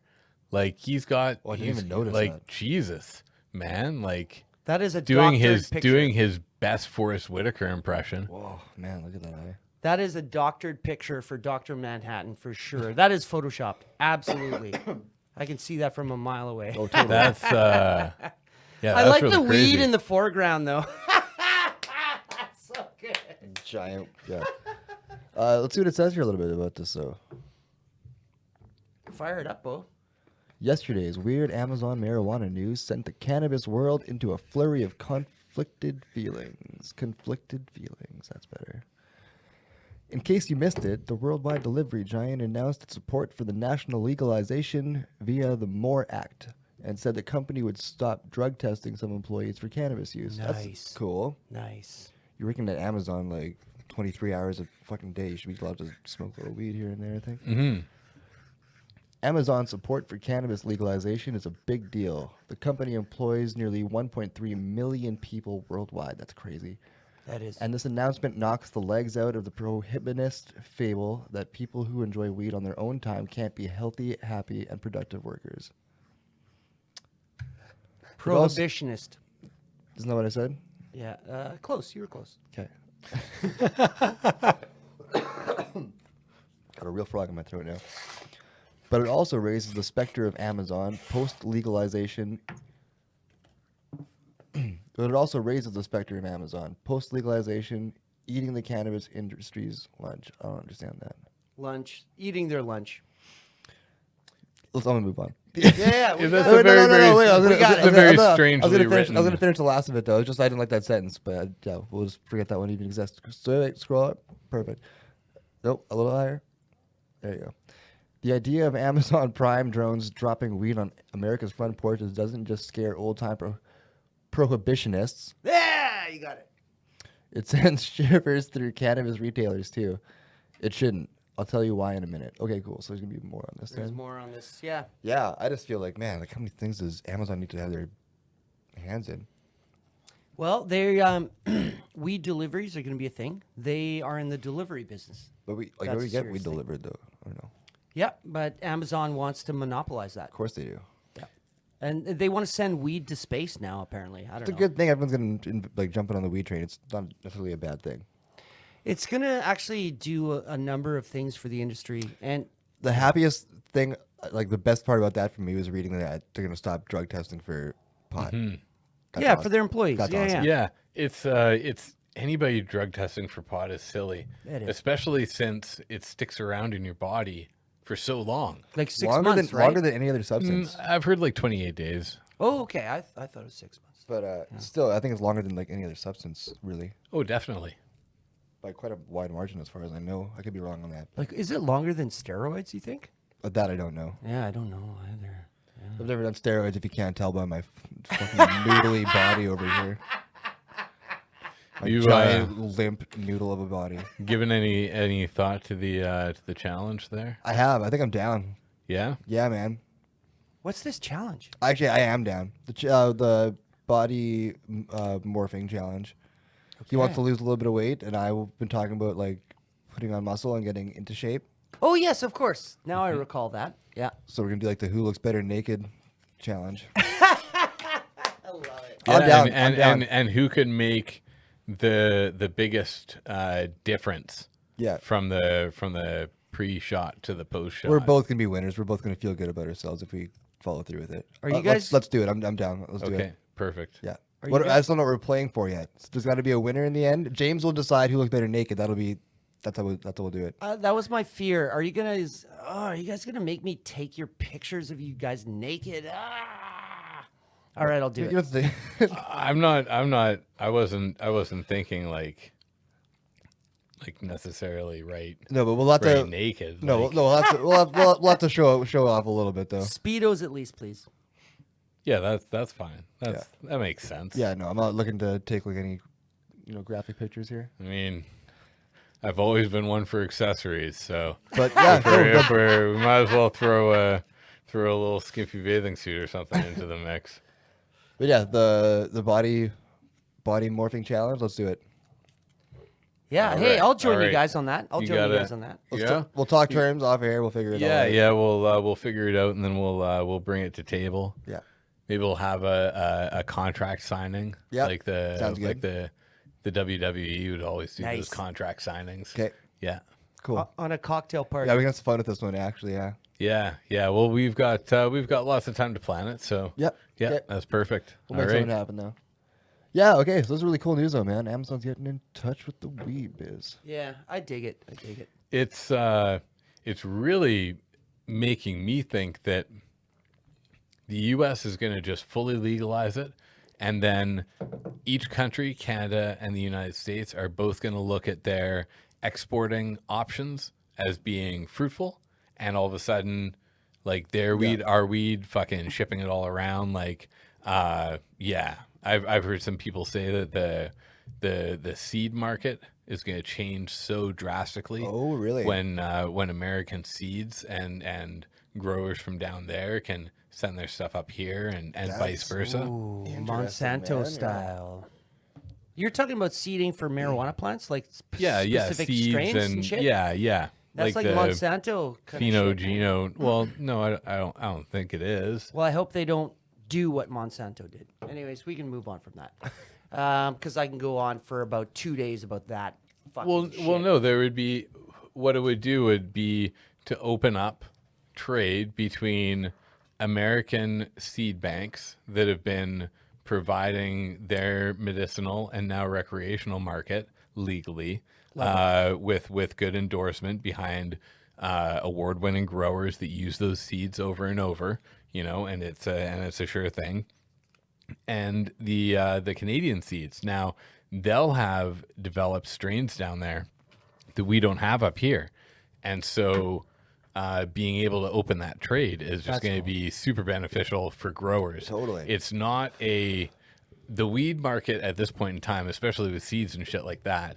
I really think people are like the market here is proof positive that people are looking for the best, and they're not looking to scientifically cut a bunch of corners to make their stuff better. Like the whole thing with Monsanto, I think, was to make crops last on shelves longer and be able to be shipped better, and so that they can mature faster and then last longer in their ripe form. I was gonna say, grow faster, grow bigger, grow easier, shit last longer. Be more resistant to damage on the shipping to the grocery store, and then last on the shelves longer, right? Yeah. But all that stuff also made the food extremely hard for our bodies to break down. It made it so tough that we can't really break it down and get any stuff out of it. Yeah. It's not bioavailable. Totally. Yeah, not like High on Life Superfoods. Use the code EEVP10 at checkout, highonlifesuperfoods.com, and get 10% off the entire store. You go get it. All right. And so I don't think that it's what you were necessarily going for, where it's the big corporations coming in and taking over and fucking everything up. That's not the route we're going future. down. Yeah. Thank you for simplifying that for me. I was unaware of that, and I'm just gonna wrap this up super fast. Because there was a movie shot here in Manitoba, by the way, about Monsanto and what they did to farmers. Yeah. What I was talking about when you said about seed growing, like going across the border, there's Monsanto has sued many farmers simply because their soybean crops, they give out seeds. Seeds fly in the wind. Next thing you know, some of the seeds are in the next farmer over's plot. Yeah. And then they grow into and then Monsanto would go and say, "Oh no, you stole our GMO." Like that's what I was talking about. Okay. And then they had many Oh, yeah. I don't want to talk about it anymore. It's just terrible. But they got like totally like so Monsanto got bought out by Bayer out of Germany, and Bayer is like facing like last I checked like $13.9 billion in lawsuits now. Yeah, it's crazy. Yeah. Anyways, Bayer, like aspirin, right? yes, Yeah. same company. Yep. They bought Monsanto, and Monsanto passed off their total, like all their new lawsuits to them, and that is a story for another day. And now back to our regularly Exactly. scheduled program. Yeah, I didn't want to hijack that, but it was part of the old. If you want to talk financials, I can talk financials. So Can we, sorry, go on. nope. Nope, go ahead. Nope. Nope. I was only talking because nothing was going on. Didn't Nope, really have that's anything to what say. I I was was just gonna- going to start that's- reading off the screen. Love it. Yeah. You guys want to check out some videos from the Dab and Granny? Yes. Oh, we got her up now finally? Yeah. Yeah, I want to check out Dab and Granny. Please type in DAB and it should pop right up. Dabbing. Granny. Kapow. Oh, And you can just show this full time on the pick and pick. Sure. Yeah. I think we talked about her tool, right? Yeah, her was that her vape pen or her vape? was that on the lost episode or was that on last I episode? think it was on the last one now. Okay. Yeah, but we couldn't show it, so you just showed me on your phone, I think. Oh, right. Well, here it is. It's this is a really good demonstration of it. And the in the description, it's got a link to the spot. Yeah, so what she does is she vapes it in this like vape pen. Correct me if I'm wrong. And then she, Yeah, instead of inhaling it it's just directly, she inhales it through a bong. well, yeah, it's just a dab rig with like a electric nail that Okay. that just goes directly in, holds all the concentrates and everything inside there, and heats it up just perfectly. I think. Yeah, so it's dope. pretty wild. I love that rig.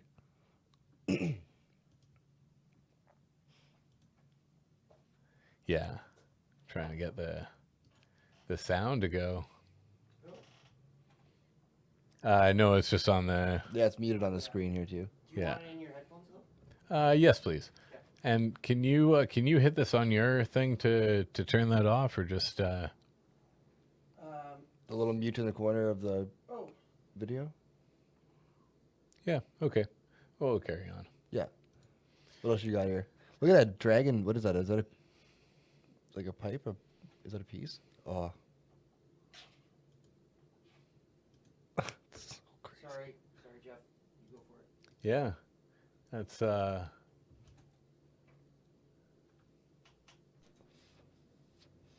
There's always something, eh? That's a sweet. Damn technology. Yeah, she's going classic styles with this. Yeah, that's a really nice glass piece. Dabbing Granny. She's so cool. The clouds are just insane. I wish you could hear her talk and laugh and stuff. She's hilarious. She seems really cool, man. Yeah. Oh, I think what's happening is because you are having mouse control. My hand's not on it. Okay. It keeps going down screen. Anyway. I know it was doing that for me too when I was trying to hit it. Okay. Yeah, she makes it look so easy. That's what that guy's saying there in the comments. And Yeah. totally, man. Like, oh, Look at Dab and Granny. That's awesome. Yeah. That is a slick bong. Holy smokes. Yeah, that's really the cool. dab rig. Yeah, it's so nice, man. Eh? Like Daenerys Stormborn from Game of Thrones, man. Yeah, it's pretty wild. A little bit of crystals in his hand too. Yeah, it's so fun. I love this. Yeah, she's so cool, she's man. Killer. She's killer. I want to adopt her as my grandma. Oh, what is that? Go up one from where you are right now. Nope. The Right down there. Oh, Bobandy's candy. It's Bob Andy's. Bobandy. It's Trailer Park Oh, Boys. yeah, Bob Andy. Oh, yeah, That's it totally awesome. is. Big Trailer Park Boys fan here, so Same here. I love that. Love them. Shout out to Trailer Park Boys. Wait, so is that? Does he? I have to look into that. The company? Yeah. You never know. It might be one of their It could just- subsidiaries. Is that Bob Andy Trailer Park Boys inspired? Is it just like a little container she has for her resin, or is that with the container that it came in that she bought it in? I don't know, but that octopus is fucking wild. Yeah. Woo. She's hilarious. So can you check the replies under that comment about is it Trailer Park Boys inspired? I want to see if she said anything about it. Nope. No. Babandy. Oh man, great. Okay, cool reference, dude. I like Randy Bobandy.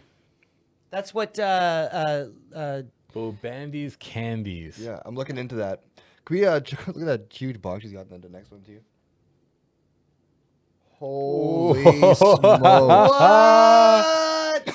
She's running like a hands-free e-nail off the bottom. Yeah. That's insane. She get clear that whole thing. She's like In more what? powerful than an entire high school class of kids partying. no doubt, man. She's mad. That's awesome. That's one of the craziest things I've ever seen. I did like that tangent. I Going think right we were gonna, back for more. I like that tangent we were going to go down though. Do you want to look up Babandy's candies and see if you know Yes. something about that? Now on Trailer Park Boys, wasn't it Leahy's like pet name for Randy was Randy Bobandy? Yeah. Yeah. And they all just call him Babandy. I thought only Leahy called him that. They might have made fun of him though. Like I could see Ricky making fun of him. Shout out to Trailer Park Boys. That is like one of the finest TV shows that Canada has ever produced. Yeah, man. I've watched that So good. series multiple times.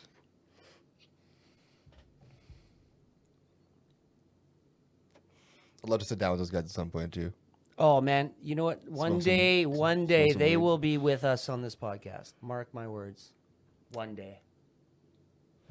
See if there's anything for Bob Andy's candies. No. Nothing. If they tour through Winnipeg, man, we get them on the show. Bob Andy's candies. Well, that's what I thought it was at first. But yeah, Bob Andy's candies. But nothing, eh?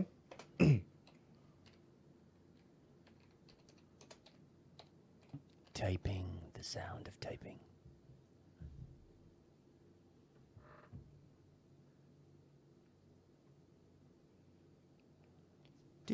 Yeah, no, I'm not seeing anything.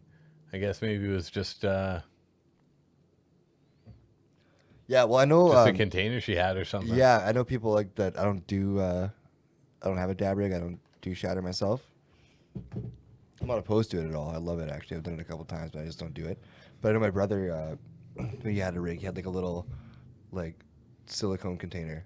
Yep. That they would keep it in, right? So I'm assuming that's probably just like her personal, little pouch for it. Yeah, and they do have custom dab mats, Yeah. like a mouse pad for underneath your dab rig. Okay, yeah.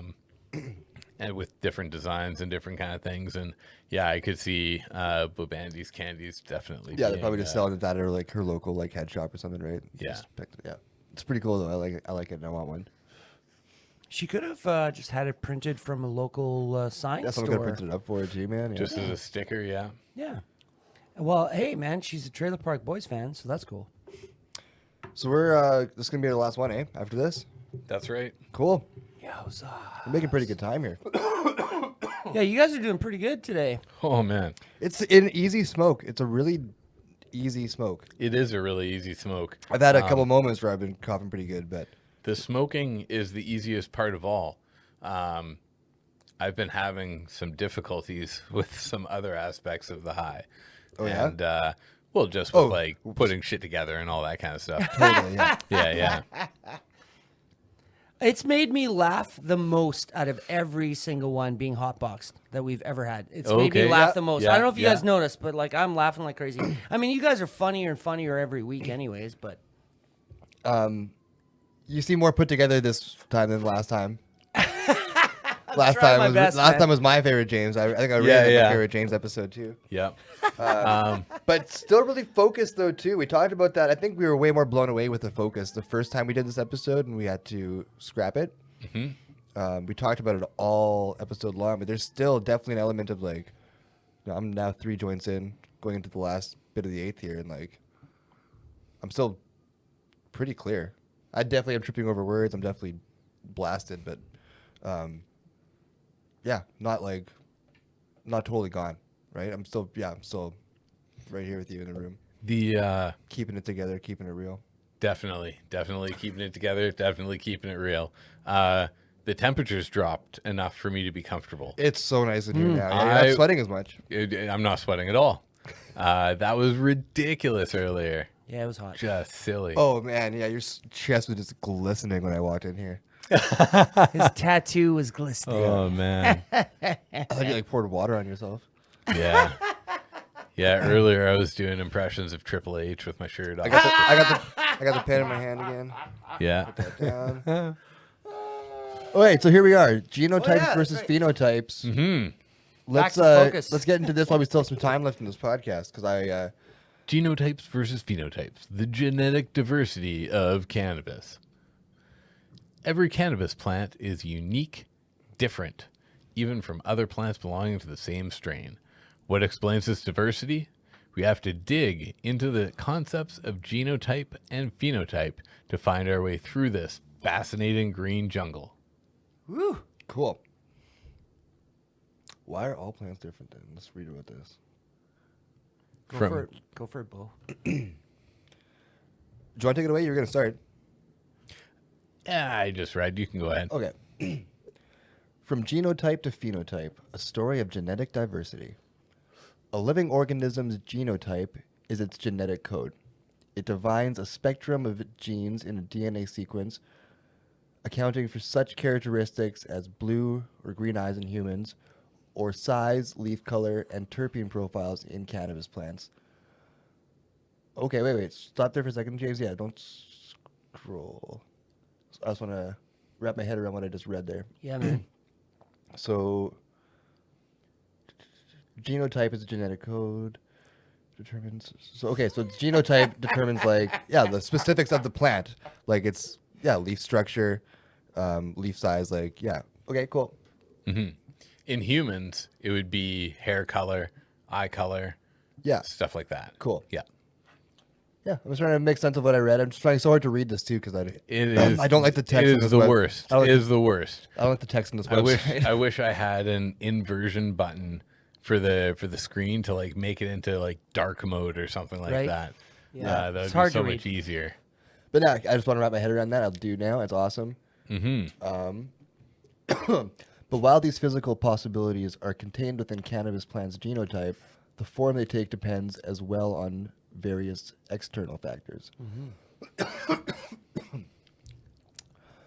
Phenotypes are the physical expression of the genotype. Phenotypes are the physical expression of the genotype. There's a period there, I think. I think it's a colon. Ellipses. See, I'm missing Oh, it's punctuation 'cause I can't colon, read it. Yep. They are an organism's physical traits. Okay. And yet individuals with the same genotype can have different phenotypes. For example, siblings born to the same parents may have different eye colors. And some cannabis plants may be taller or richer in trichomes than others grown from the same strain. Okay, cool. Nice. Wild. That's cool. Super cool. I like it.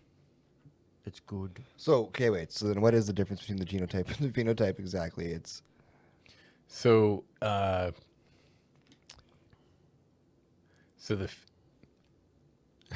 I don't quite understand. I can't quite tell a difference there because it's talking about. Just go back to right there, Just leave it right there. Perfect. the genotype is the genetic code, and that's the characteristics as blue or green eyes, and then phenotypes are physical expression of the genotypes. They're the physical traits. That makes sense. pH, physical, right? Let's get physical. Mm-hmm. That's cool. Then it talks about different eye colors with the phenotypes there too. Yeah, it does, and that's that is, admittedly confusing. Oh wait. So scroll it back up one more time to right to where we just were. You guys are so stoned right now. Yeah, no, I'm extremely stoned. This is also science, man. I'm trying to wrap my head around yeah. science. Lieutenant Notepad. Yeah, Right, on the notebook. on the Lost episode, this was so much easier. We wrapped our heads around it almost instantly. But Save that for the Patreon. But the phenotype, the Oh, it's okay. So the genotype is it's pretty easy. The genotype is just like the actual genetic like sequence, and then the phenotype is the physical expression. Boom! A genotype, that's a, the- geno- okay, a okay. genotype like is like the actual genetic sequence of a someone with blue Yep. eyes or green eyes, DNA. and then the phenotype is the actual blue or green eyes of expression of that genotype. okay, I getcha. That's why we dig into this. We got to get into the Yeah. science. Okay. So for Phenotype everybody, is a physical expression of the genotype. yeah, And for everybody who wasn't with us or ahead of us before, now you're brought up to speed. I love it. Cool. I love it. Okay.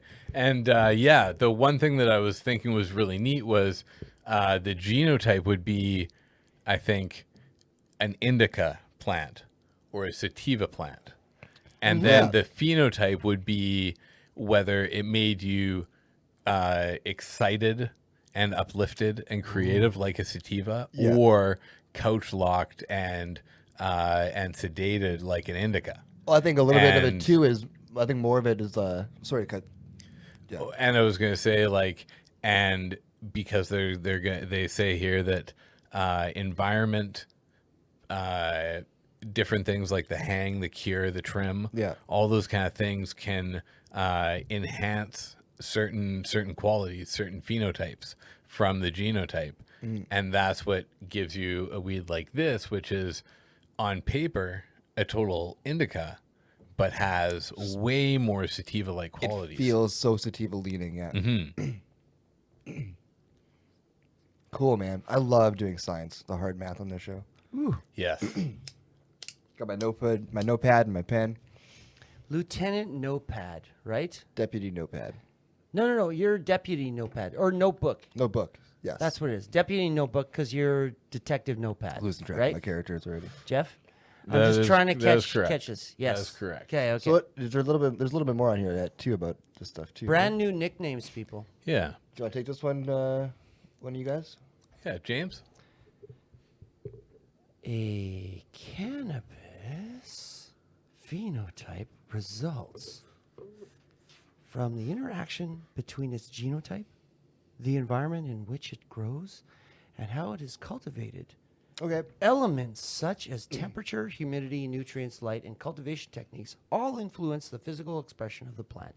Traits such as flavor and aroma can then be deepened through post-harvest methods, such as the hang drying, curing, and hand trimming we do at Lot420 to provide the highest grade product on the market. That's Look at this guy's great. bucket hat. Yeah, so they really savior. they really fine-tuned the very broad description that I gave. Yes, exactly. earlier. That's really Yes. that's really cool, man. I like that. And really actually made me realize that I was being too broad.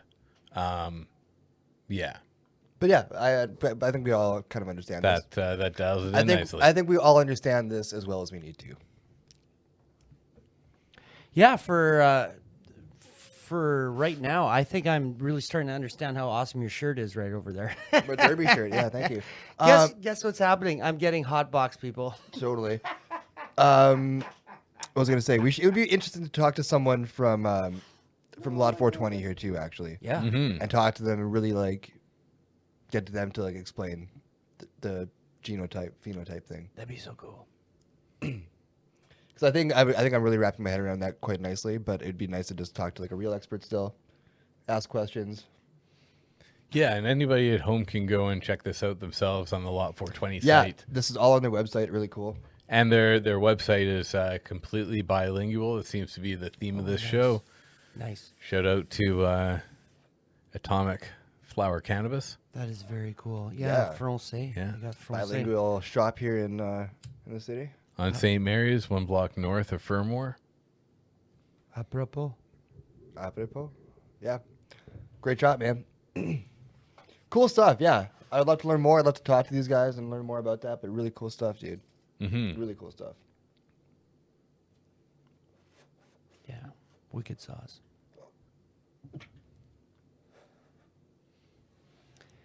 Do you guys want to do a break and then go into the rating stuff, like always, kind of thing, or do you want to keep talking? Whatever you want. One more I drink. gave pads so that you can edit it, Jeff, of course. But yeah.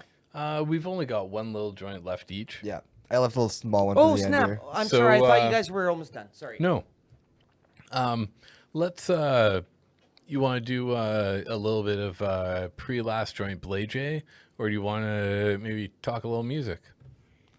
Talk a little music, sure. Cool. If you have something to say about it. I didn't prepare anything on the music front. Oh, to me neither. Talk about, yeah. Me neither. Well, you guys were listening to what's the main squeeze? Yeah. Well, Did we the- talk I about haven't that been. yet? I haven't been listening to them lately. I've been listening to. I know Jeff, you have, but I've been listening. I know. Like I got you into them, and then I immediately just stopped listening to them. I kept looking for new summer music still. I've been listening to this band called Spacey Jane. Spacey Jane. Cool. Yeah. Cool. What are they all about? They're like man, I don't want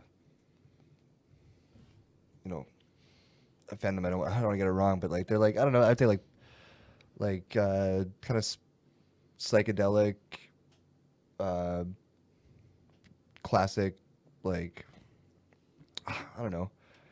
It's like new wavy, like pop rock, psychedelic pop rock almost. I don't know. It's just really cool, man. Yeah, mellow grooves, lots of like cool synthy stuff going on. Cool. Can we play their stuff on the thing? No, with we'll the get sound? flagged. I No, think eh? we play. No. Yeah. Just double checking. But they're apparently from Perth, Western Australia. Yeah, there's a really cool scene happening in Australia. I'm not even like looking for Australian bands. I'm just like my Spotify algorithm, I guess, just sending me all like stuff from Australia lately. I'm just falling in love with like all this stuff. Yeah. There's a really really amazing music scene in Australia. It's wild. Some of my favorite bands are from there as well. 12-Foot Ninja and Carnival. Yeah. There's another band that I saw. They were on tour with Between the Buried and Me back in maybe like 2010 to 2012. I saw them in Vancouver at the Commodore. Okay. And they were one of the opening bands. It was their first time in Canada, and they were really really cool. I remember though that they had the heaviest guitar tone I'd ever heard, and the guys were all playing. Was just the one main guitar guy was playing a pastel Telecaster, just nipple Super riding, just nipple riding. I love it. And it was the most, kind of like pansy looking guitar, and it just it was filthy. It was absolutely filthy. That's awesome. Yeah. I wonder if that would be a guitar where he bought it when he was a kid, and it's like a not necessarily a handmade model, but he just like he kept playing it, and that was the guitar he learned on, or he or she. I'm sorry, I forgot who. Like the pronouns and all that. He. But I wonder if, and Bo, I'll speak to you. You're a wicked guitarist, bud. Like modding guitars and shit, and I know a lot of people that do that. It's their childhood guitar that was a cheap toy model that they got a long time ago, and that like nowadays it's a rare relic, and souped it up and made it that kind of sound, like what you're speaking to, Jeff. I'd have to see it to know anything about it, but I don't know. Yeah, Anytime I see I don't know, Telecasters are pretty wicked instruments, man. And like, yeah, without seeing it, I can never like judge what it would be, but. I think the color thing would probably just be like, yeah, just like a who cares kind of thing, right? Like Well, that was fuck kind you of move, the yeah. style of their band too, Yeah. right? Like, It's just backwards and goofy and fun, yeah. I kind of wish I had my first guitar still, but I kind of broke it a long time ago. oh, damn. What was your first guitar? It was a Simon. It wasn't a great guitar. It looked pretty cool though. I just wish I could still like. I wish it was just like still around. I wish I just still had it. Simon guitars were okay. Yeah. I remember them. I think that was a Canadian They were company like, too. I think so, yeah. Yeah. They may have varied. I think like I looked at them as kind of like beginner level guitars. Mine was super cool looking though. It's like a natural finish on it. With big whammy bar. It's pretty cool. Nice. Yeah. Was it a Floyd Rose? No, Both ways, well, or- I don't, it man. actually was a Floyd Rose style. It wasn't What? it wasn't a Floyd Rose, but it was like that style. It was like a very cheap. Is that called a double tremolo? Oh, That I goes wouldn't know. both I don't ways? think it's called a double tremolo. Okay. I know it gets the strings out of tune But it fast. does dip both ways though. Yeah, they can be kind of tricky. I guess I don't play a lot of Floyd Rose style guitars. And don't some of them or whatever, like they tune from the back and then they've got like they have locking they have, shit. They have and- Yes. a locking headstock, like a locking nut, Oh, okay, yeah. and then they have like fine tuning, like discs on like the bridge posts, which is pretty cool actually. I always like that feature. Yeah, you could like tune it up, lock it into place, and then just fine tune it all from the back. It works like a charm, actually. They're really cool, man. People complain about tuning them up and stuff, and restringing them is a pain, but I don't know. Take If your, a stuff, take, Flo- take your stuff to a tech and have them do it for you. It's totally worth it. Like they're awesome, yeah. That works too. If a Floyd Rose, though, is installed on a really proper guitar, you don't have to worry about tuning too much. If it's installed properly and you maintain your instruments, yeah, it's nothing to worry about. Hydrate. How much does playing style and technique come into it with the electrics at that level? Like playing the stuff really hard. Like for tuning, Would it tuning yeah, stability? would it take it out of tune easier, or That's why people like do the locking systems like that, right? Is to help tuning stability. It's also I think people say like I know with like Bigsby's and stuff, like Bigsby bridges, they can be pretty wonky as far as tuning goes. I've I think heard a big portion of that is just like as soon as the bridge, like that's where your strings are like attaching to the body of the guitar. Yeah. It's at the bridge, and as soon as it starts to move around, you start to kind of like lose stability a little bit in the tuning range, right? It's inevitable. You know, when you hardtail, like when you have a Strat and you hardtail it, that means like you block up the back so that you can't. It doesn't move in either direction. You don't put the bar on it at all. Like people do that to improve tuning stability, so it doesn't go out of tune. People also use heavier strings and stuff to, you know. So Yeah. there's different ways to like accommodate for that kind of thing too, right? Well, here's the question now. So heavier strings on a guitar. So Jeff, you are a world-class drummer. If you have heavier skins on your drums, does that affect the tuning in any way? And this is a stupid question, of course, because I don't know about drumming, and I know you know. So what would you have to say to that? Does that relate to guitar strings in that kind of way? it would relate in the tone respect. Okay. As far as like staying in tune and all that kind of stuff, it's a partnership between how they're tuned, your technique when you're playing, and how much you're playing. That's really exactly it, though. Yeah. and the temperatures, the conditions, all that kind of stuff. Like if the curtains are open in the coveralls room there, Yeah. the drums will be like way different sounding and different feeling when I come in and get ready to go, just from the sun coming and in. the And guitars are the same way, man. You Mm-hmm. know, any kind of like It temporal really is. changes and stuff in the room, so we'll definitely Yep. bring the guitars up and out of tune. but the I have another, sorry, go ahead. no, I was gonna say I have another jam space where it's like wicked cold in the basement, that basement area that we play. And if I leave a guitar there and come back, it's always wicked, like out of tune, but not dropped in tune. It's actually sharp in pitch. oh, okay. Oh yeah, of course, because the neck moves down. It's cold. It's cold. I think. It's and contracted. yeah. Yeah. it's just more tension on it, so it's like it's pulling on the strings more. This Yeah. metal is So it's sharper. contracting. Yeah. Yeah. And then if you leave it in the sun, it goes wicked out of tune the other way. Yeah. Mm-hmm. Goes flat. Yeah. They're finicky, man. But yeah, it's all a relationship. But like everything's every part of the instrument and how you're playing it and how you tune it and how you maintain it. I've always wondered if that was similar between guitarists and drummers, like the same kind of vibe. So Jeff, Well, yes, but here's the thing: there are heavier skins, and I'm sure you could do this with guitars as well.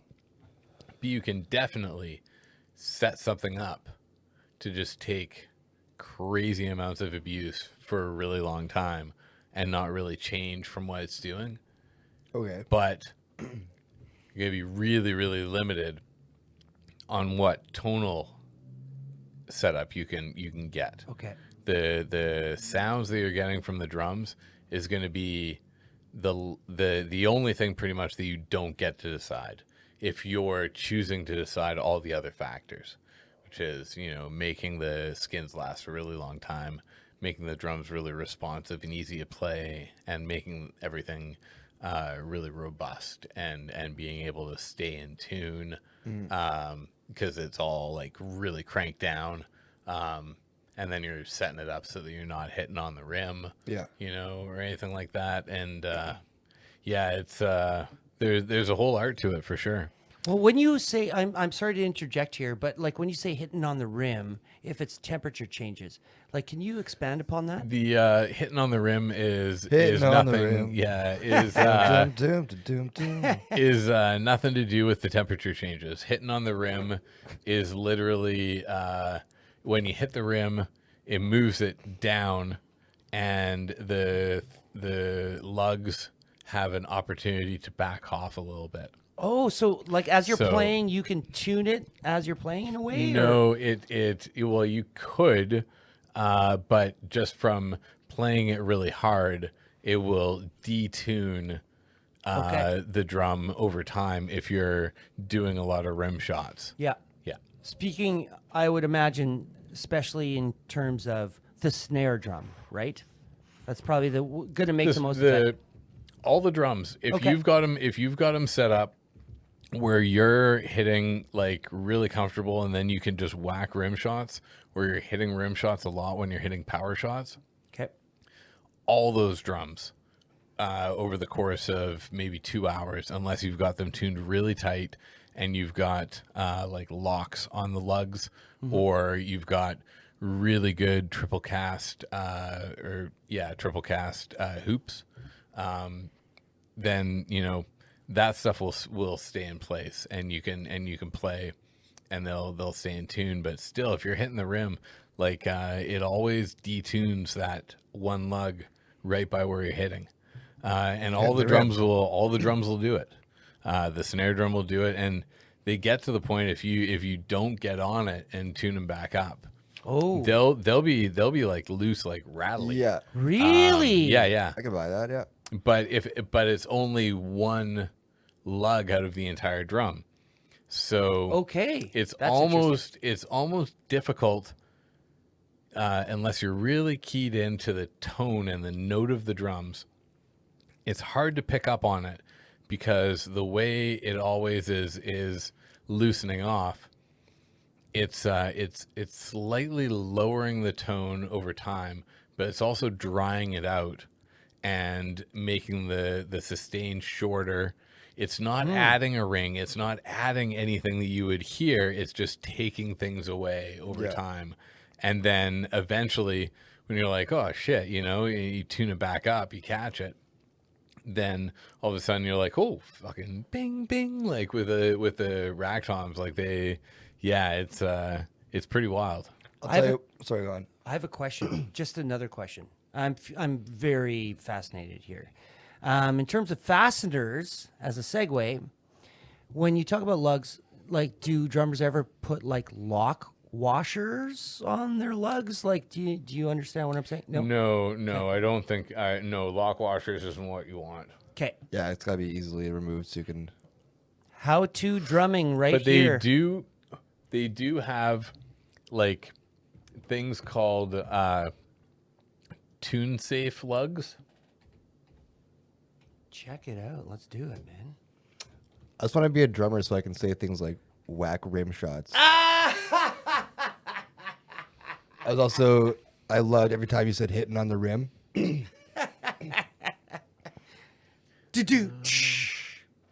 Okay, wait till I. Oh yeah, it's all good. We're on Bo right now. He looks so Okay. gorgeous with his sunglasses. Oh, thank you. Yeah. So there we go. So okay, bring this up on images. I look like a mess without my sunglasses, which is why I'm wearing them. What's up? This is like Sonar's kind of they're they're my brand, that I go for. And they've got their top stuff. They've had it for a while, but they've been developing it with like a tune safe kind of thing where it all locks in place inside. Okay. That looks So, so cool. that once it goes through, it doesn't want to back off, and it kind of like seats and pressure sits on itself. But it's got 2 washers though. That's This like one- a double washer. No, that's just a flat washer, and then that's the actual edge of the. Ah, It's Yeah. just one washer. But this one here, I hope that blows up. baby.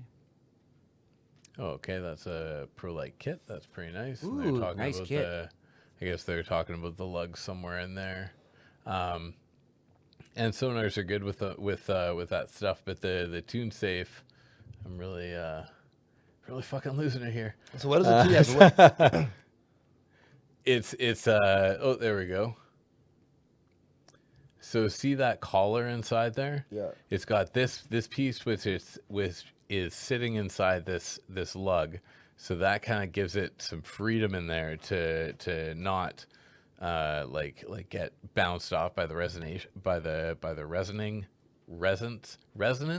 Yeah. That Yes, was it. Yep. by the resonance the of the drum. Yeah. And it's got like a little lock collar down inside. Okay. Yeah, so if it does have pressure taken off of it, it doesn't want to just kind of like back itself out. And so what is it? What's the purpose? It just it's a tuning thing. It's to keep it in tune so Okay. that it doesn't if you do hit on the rim Yeah. and the rim goes down, the thread stays where it's supposed to be. It doesn't want to back out. Oh. Because that's usually what happens, right? I got you, okay. Is as soon as you like you've got the rim and then you've got the top of the lug going through the thread. Yeah. As soon as you hit down on the rim, this just goes boom, Yeah. and then it's looser when it comes back up. And every time it Totally. yeah. Cool. That's really cool. I would agree. Um, Thank you, Jeff. Oh, no problem. Should- You asked that question. Should How to on drums. I love it. should we pull up Leafly again and get a review going? Because we're almost done these. Yeah, let's these do last it. little pinners here. Leafly. Leafly. If you want, I can take over there, The Jeffrey. Tune safe lugs. Gelato 33. Take it away, James.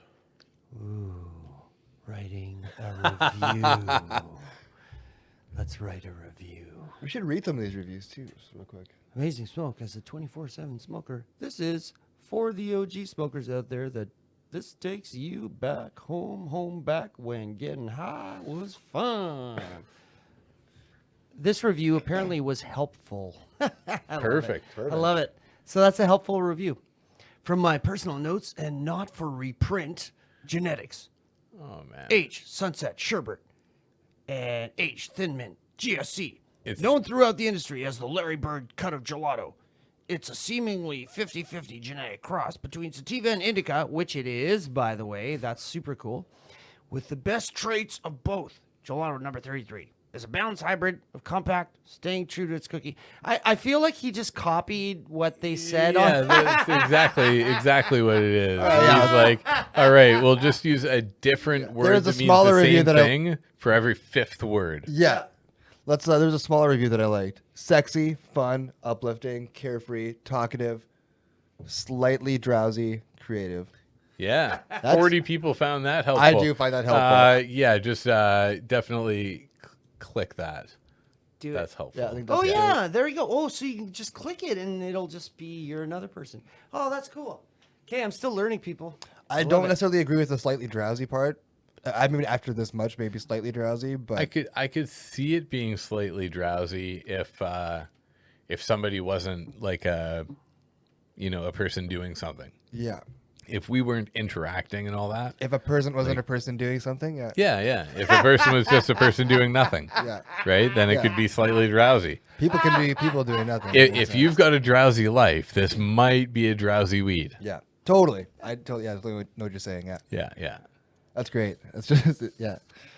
Okay. Well, let's get our review underway.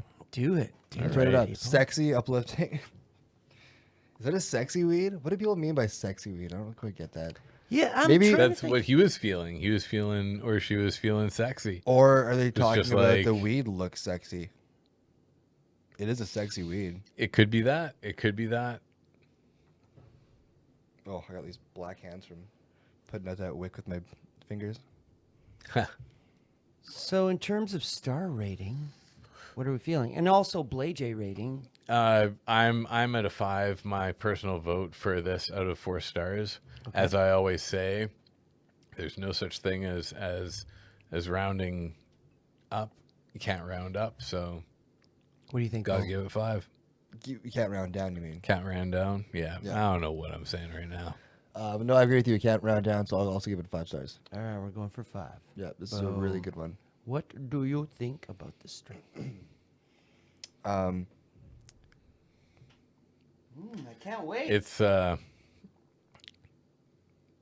very, very balanced, even keeled. yeah, even keeled smoke. Yeah. And I think I touched on it last time, and I was looking for it again. It was slightly less predictable than last time, but I'm also on slightly more mushrooms this time. Yeah.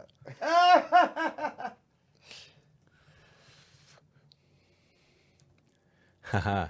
So You're I'm saying balance like Jean-Claude Van Damme. It's a very balanced. balanced. Balance. Yeah. Do I'm- not Whatever. challenge me. Chala, you want to? Hey, my name is Sean Spoudreau. Oh, my man. mama took one. His dialogue in Expendables 2. I would Yeah, remember. he's the bad guy Shut in Expendables up! 2. And his What? dialogue is fucking out of this world good. He's got so many good lines.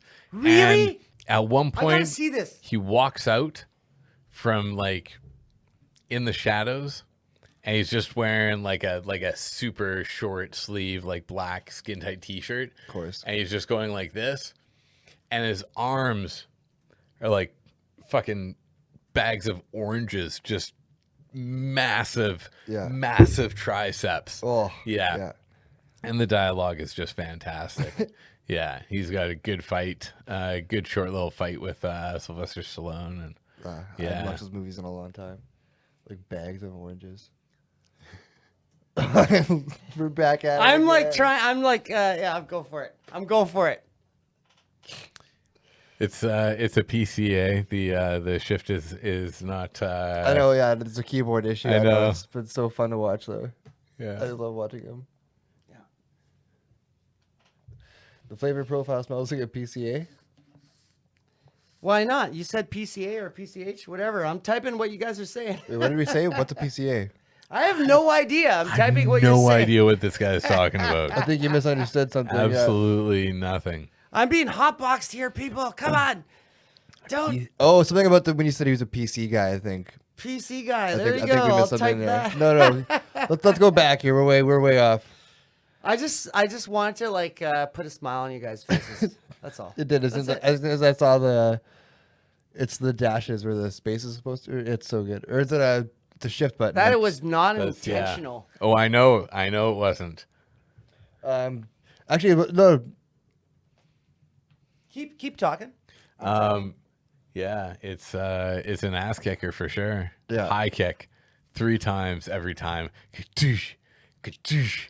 That's good. Yeah, that's a good way to tag that. Yeah. I kick 3 times every time. Fuck yeah. Gadoosh. Okay, wait. Hold it there for a minute. Yeah. Keep talking. I'll just let me finish. Keep talking.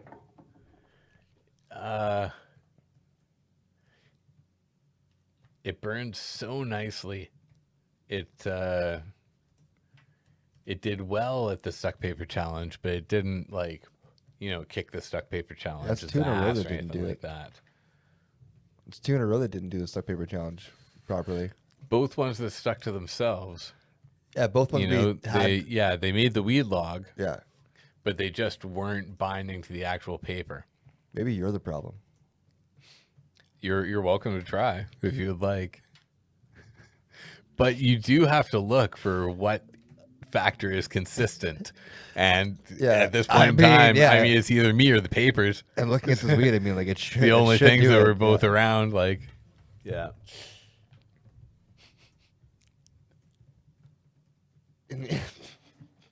Oh, I screwed up. I'm Yeah, trying to catch up. a little bit again. You yeah. guys talk so fast. But I don't want all this dialogue to just get pumped in. They're trying to like, we got to write this out a little bit. Yeah. Did nice little stuck paper challenge. Wait, yeah, like that. So everything up into stuck paper challenge, and then don't put it in the do nicely in the SPC, so I don't have any idea what we're talking about. Well, that's what Jeff said, so I just typed that in. I will click, delete. Nice image. Click, deleted. I thought you said it did well in the stuck paper challenge, but you still had like you were reserved about your judgment about the stuck paper challenge. So that's the only reason why I kept. Yeah, it's all good. typing It's that. all good. It's all good. We're getting there. It prints so nicely. You did well in the stuff paper challenge. It's either me or the papers. That's kind of fun. I don't know if that makes sense. Taking it There's no down. connotation In now. context, yeah, exactly. It's coming out. It's coming out. It's yeah, really diverse flavor profile. Yeah. Yeah, we talked on that in the very beginning, how it's just like, just punching you from all directions, yeah. Yeah. Yeah.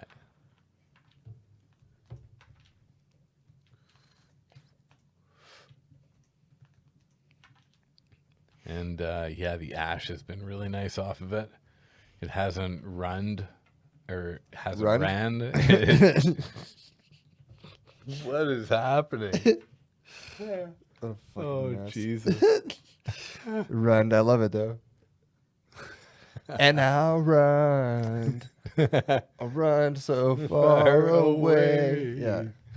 That's great. Totally stoned in hat, yeah.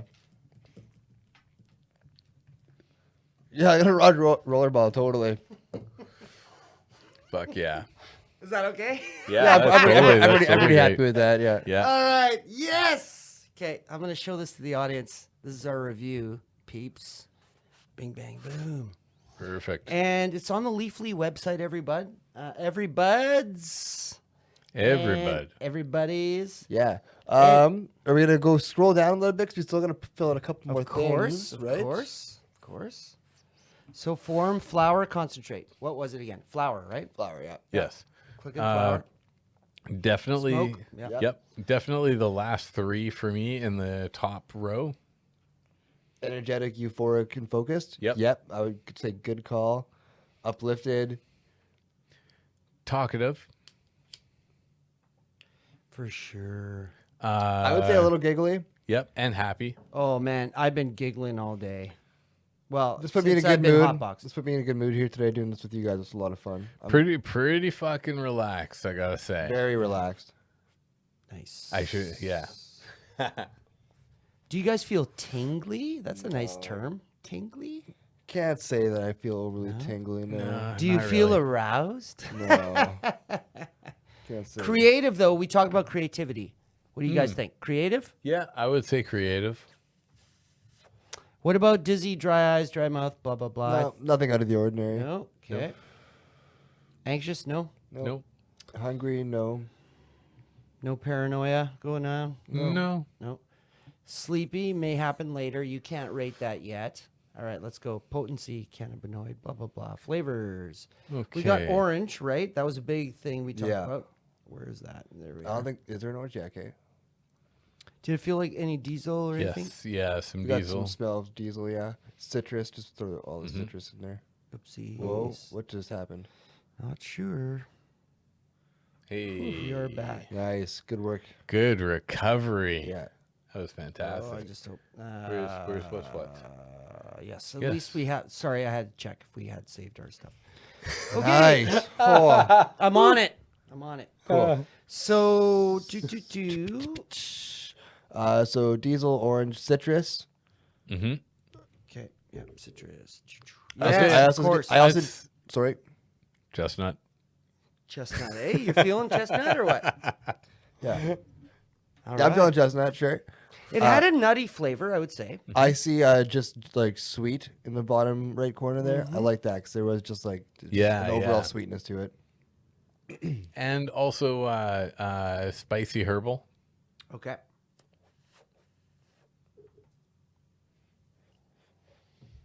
Tropical? Any tropical kind of feeling? Or what? No, not particularly tropical. Maybe.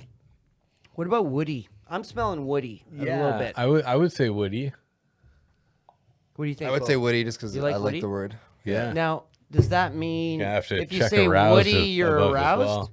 Yeah. Oh, we did. Apparently, I guess we did lose this because the website changed. So, sorry. Creative, we selected energetic, right? It was euphoric.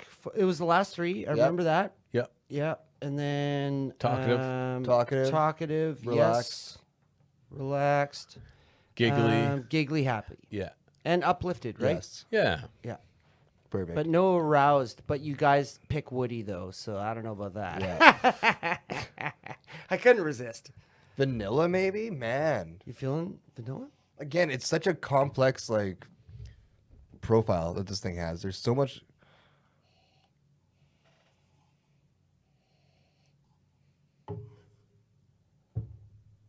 Yeah. Yeah. We got the. Yeah. We got the. Yeah. What about tobacco? I smelled a bit of tobacco. I but was don't know. actually going to say if there's vanilla, then there's also tobacco. Okay. So. And I was thinking when I was smelling it, I was like, could this be like a cigarillo? You know, like a vanilla Captain Black or something, like that kind of combination of tobacco and vanilla, Yeah. What about skunk? which is 'Cause also like musky and shit. Totally. Yeah. Yeah. Totally, dude. We got it Totally, on dude. there. What about skunk? Because No, one of the not- parent no. strains had skunk in it. Remember? Not a lot of skunk in this. Yeah, though. I wouldn't say skunk. I would Okay. say musk if there's musk. Pungent, definitely pungent. Pungent. Okay. Any lemon or lime? Because we have citrus on the docket here. I smell like when they say earthy or flowery, I would click those, but I'm just being hotboxed. Like I haven't smoked it, but that's just what I smell, right? It's. You guys, you guys call it. Earthy is good. I wouldn't do flowery necessarily, but earthy is like I get that.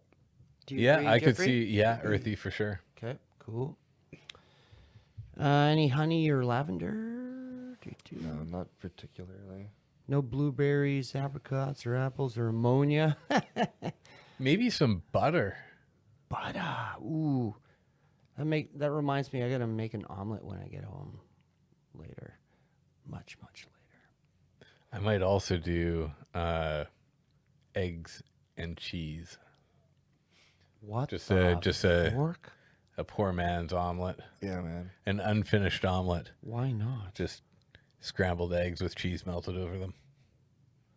Sadly, there are no eggs on this list, but there is cheese. I love it. Okay. I'm pretty happy with All that. right. Man. Well, Yep. yeah. There Save we the go. review? Yes, Boom, boom, boom. please. Let's do it. Pow. I'm at the bottom of this thing now, anyway. So let's yeah. We did it. All right, everyone.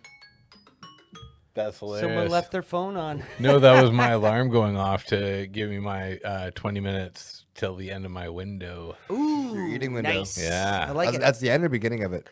That's the beginning of my final 20 minutes. The beginning of the end. Yes. Yes. Yes. It's like if you aren't already prepared, prepare. Or like Totally. be okay with the future. Well, it's really good timing. It is. Just wrapping It up is, here. You Yeah. can grab some food. Totes, yo. Oh. Oh, he's hearing something, people. What's it telling you? It's good. Good. Yeah, it sounds good. Sounds Yeah. good. Yeah, Totally yeah. forgot about that one. Yeah, shit. All right, well, it's been a fun one again, guys. Blade J scales. Blade J scale scales. ratings. I like this one a lot. I love the focus rate, like aspect of it. Just like the last one we did, it's I'm still feel very clear and like creative and like fun. The last one I think was a little more giggly and fun. This one I feel like I still feel super focused. I still feel very, very like with it. And I like this one a lot. And I like that it's an indica. Like, it's still super chill. I feel super relaxed, but like I'm not overwhelmed and just like, like blah. Yeah. Last time after we were done, I still found myself smoking more weed. Yeah. Whoa. But smoking indica being like, let's like even this out, right? Let's get to that. Yeah. Let's get there.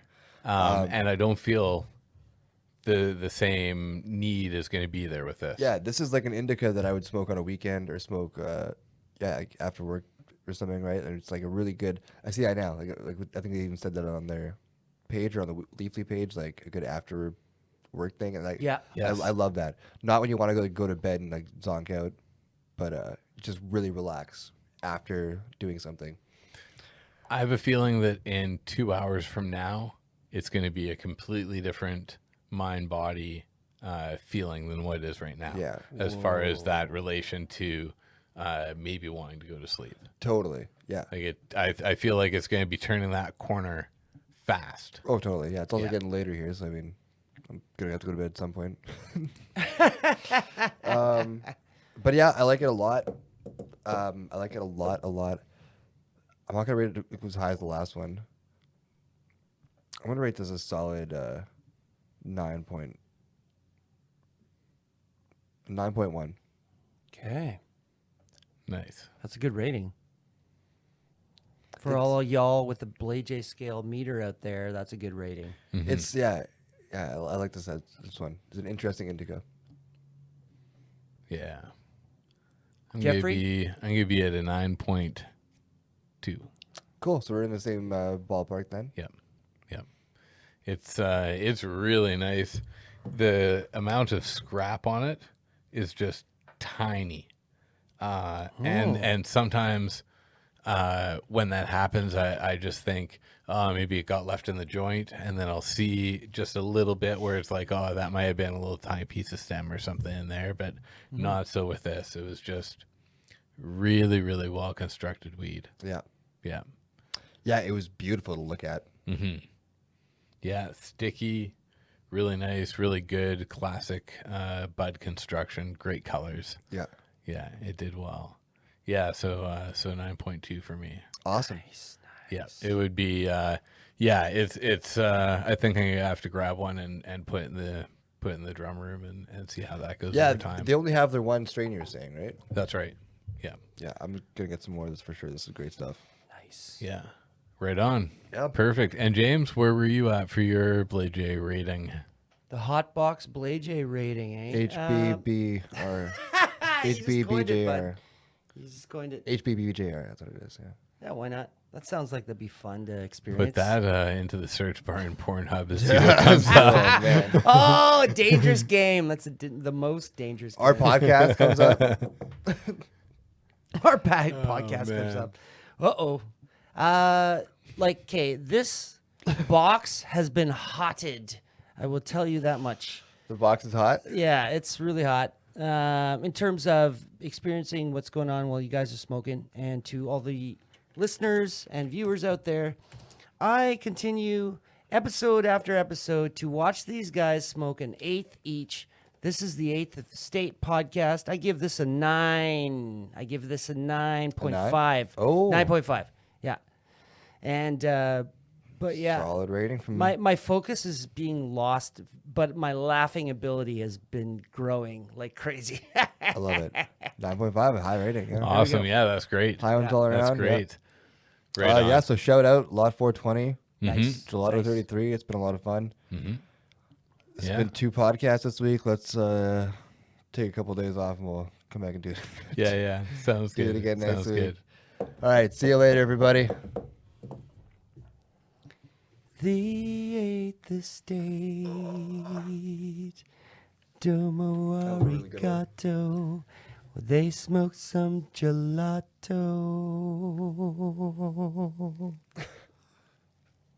And we're up.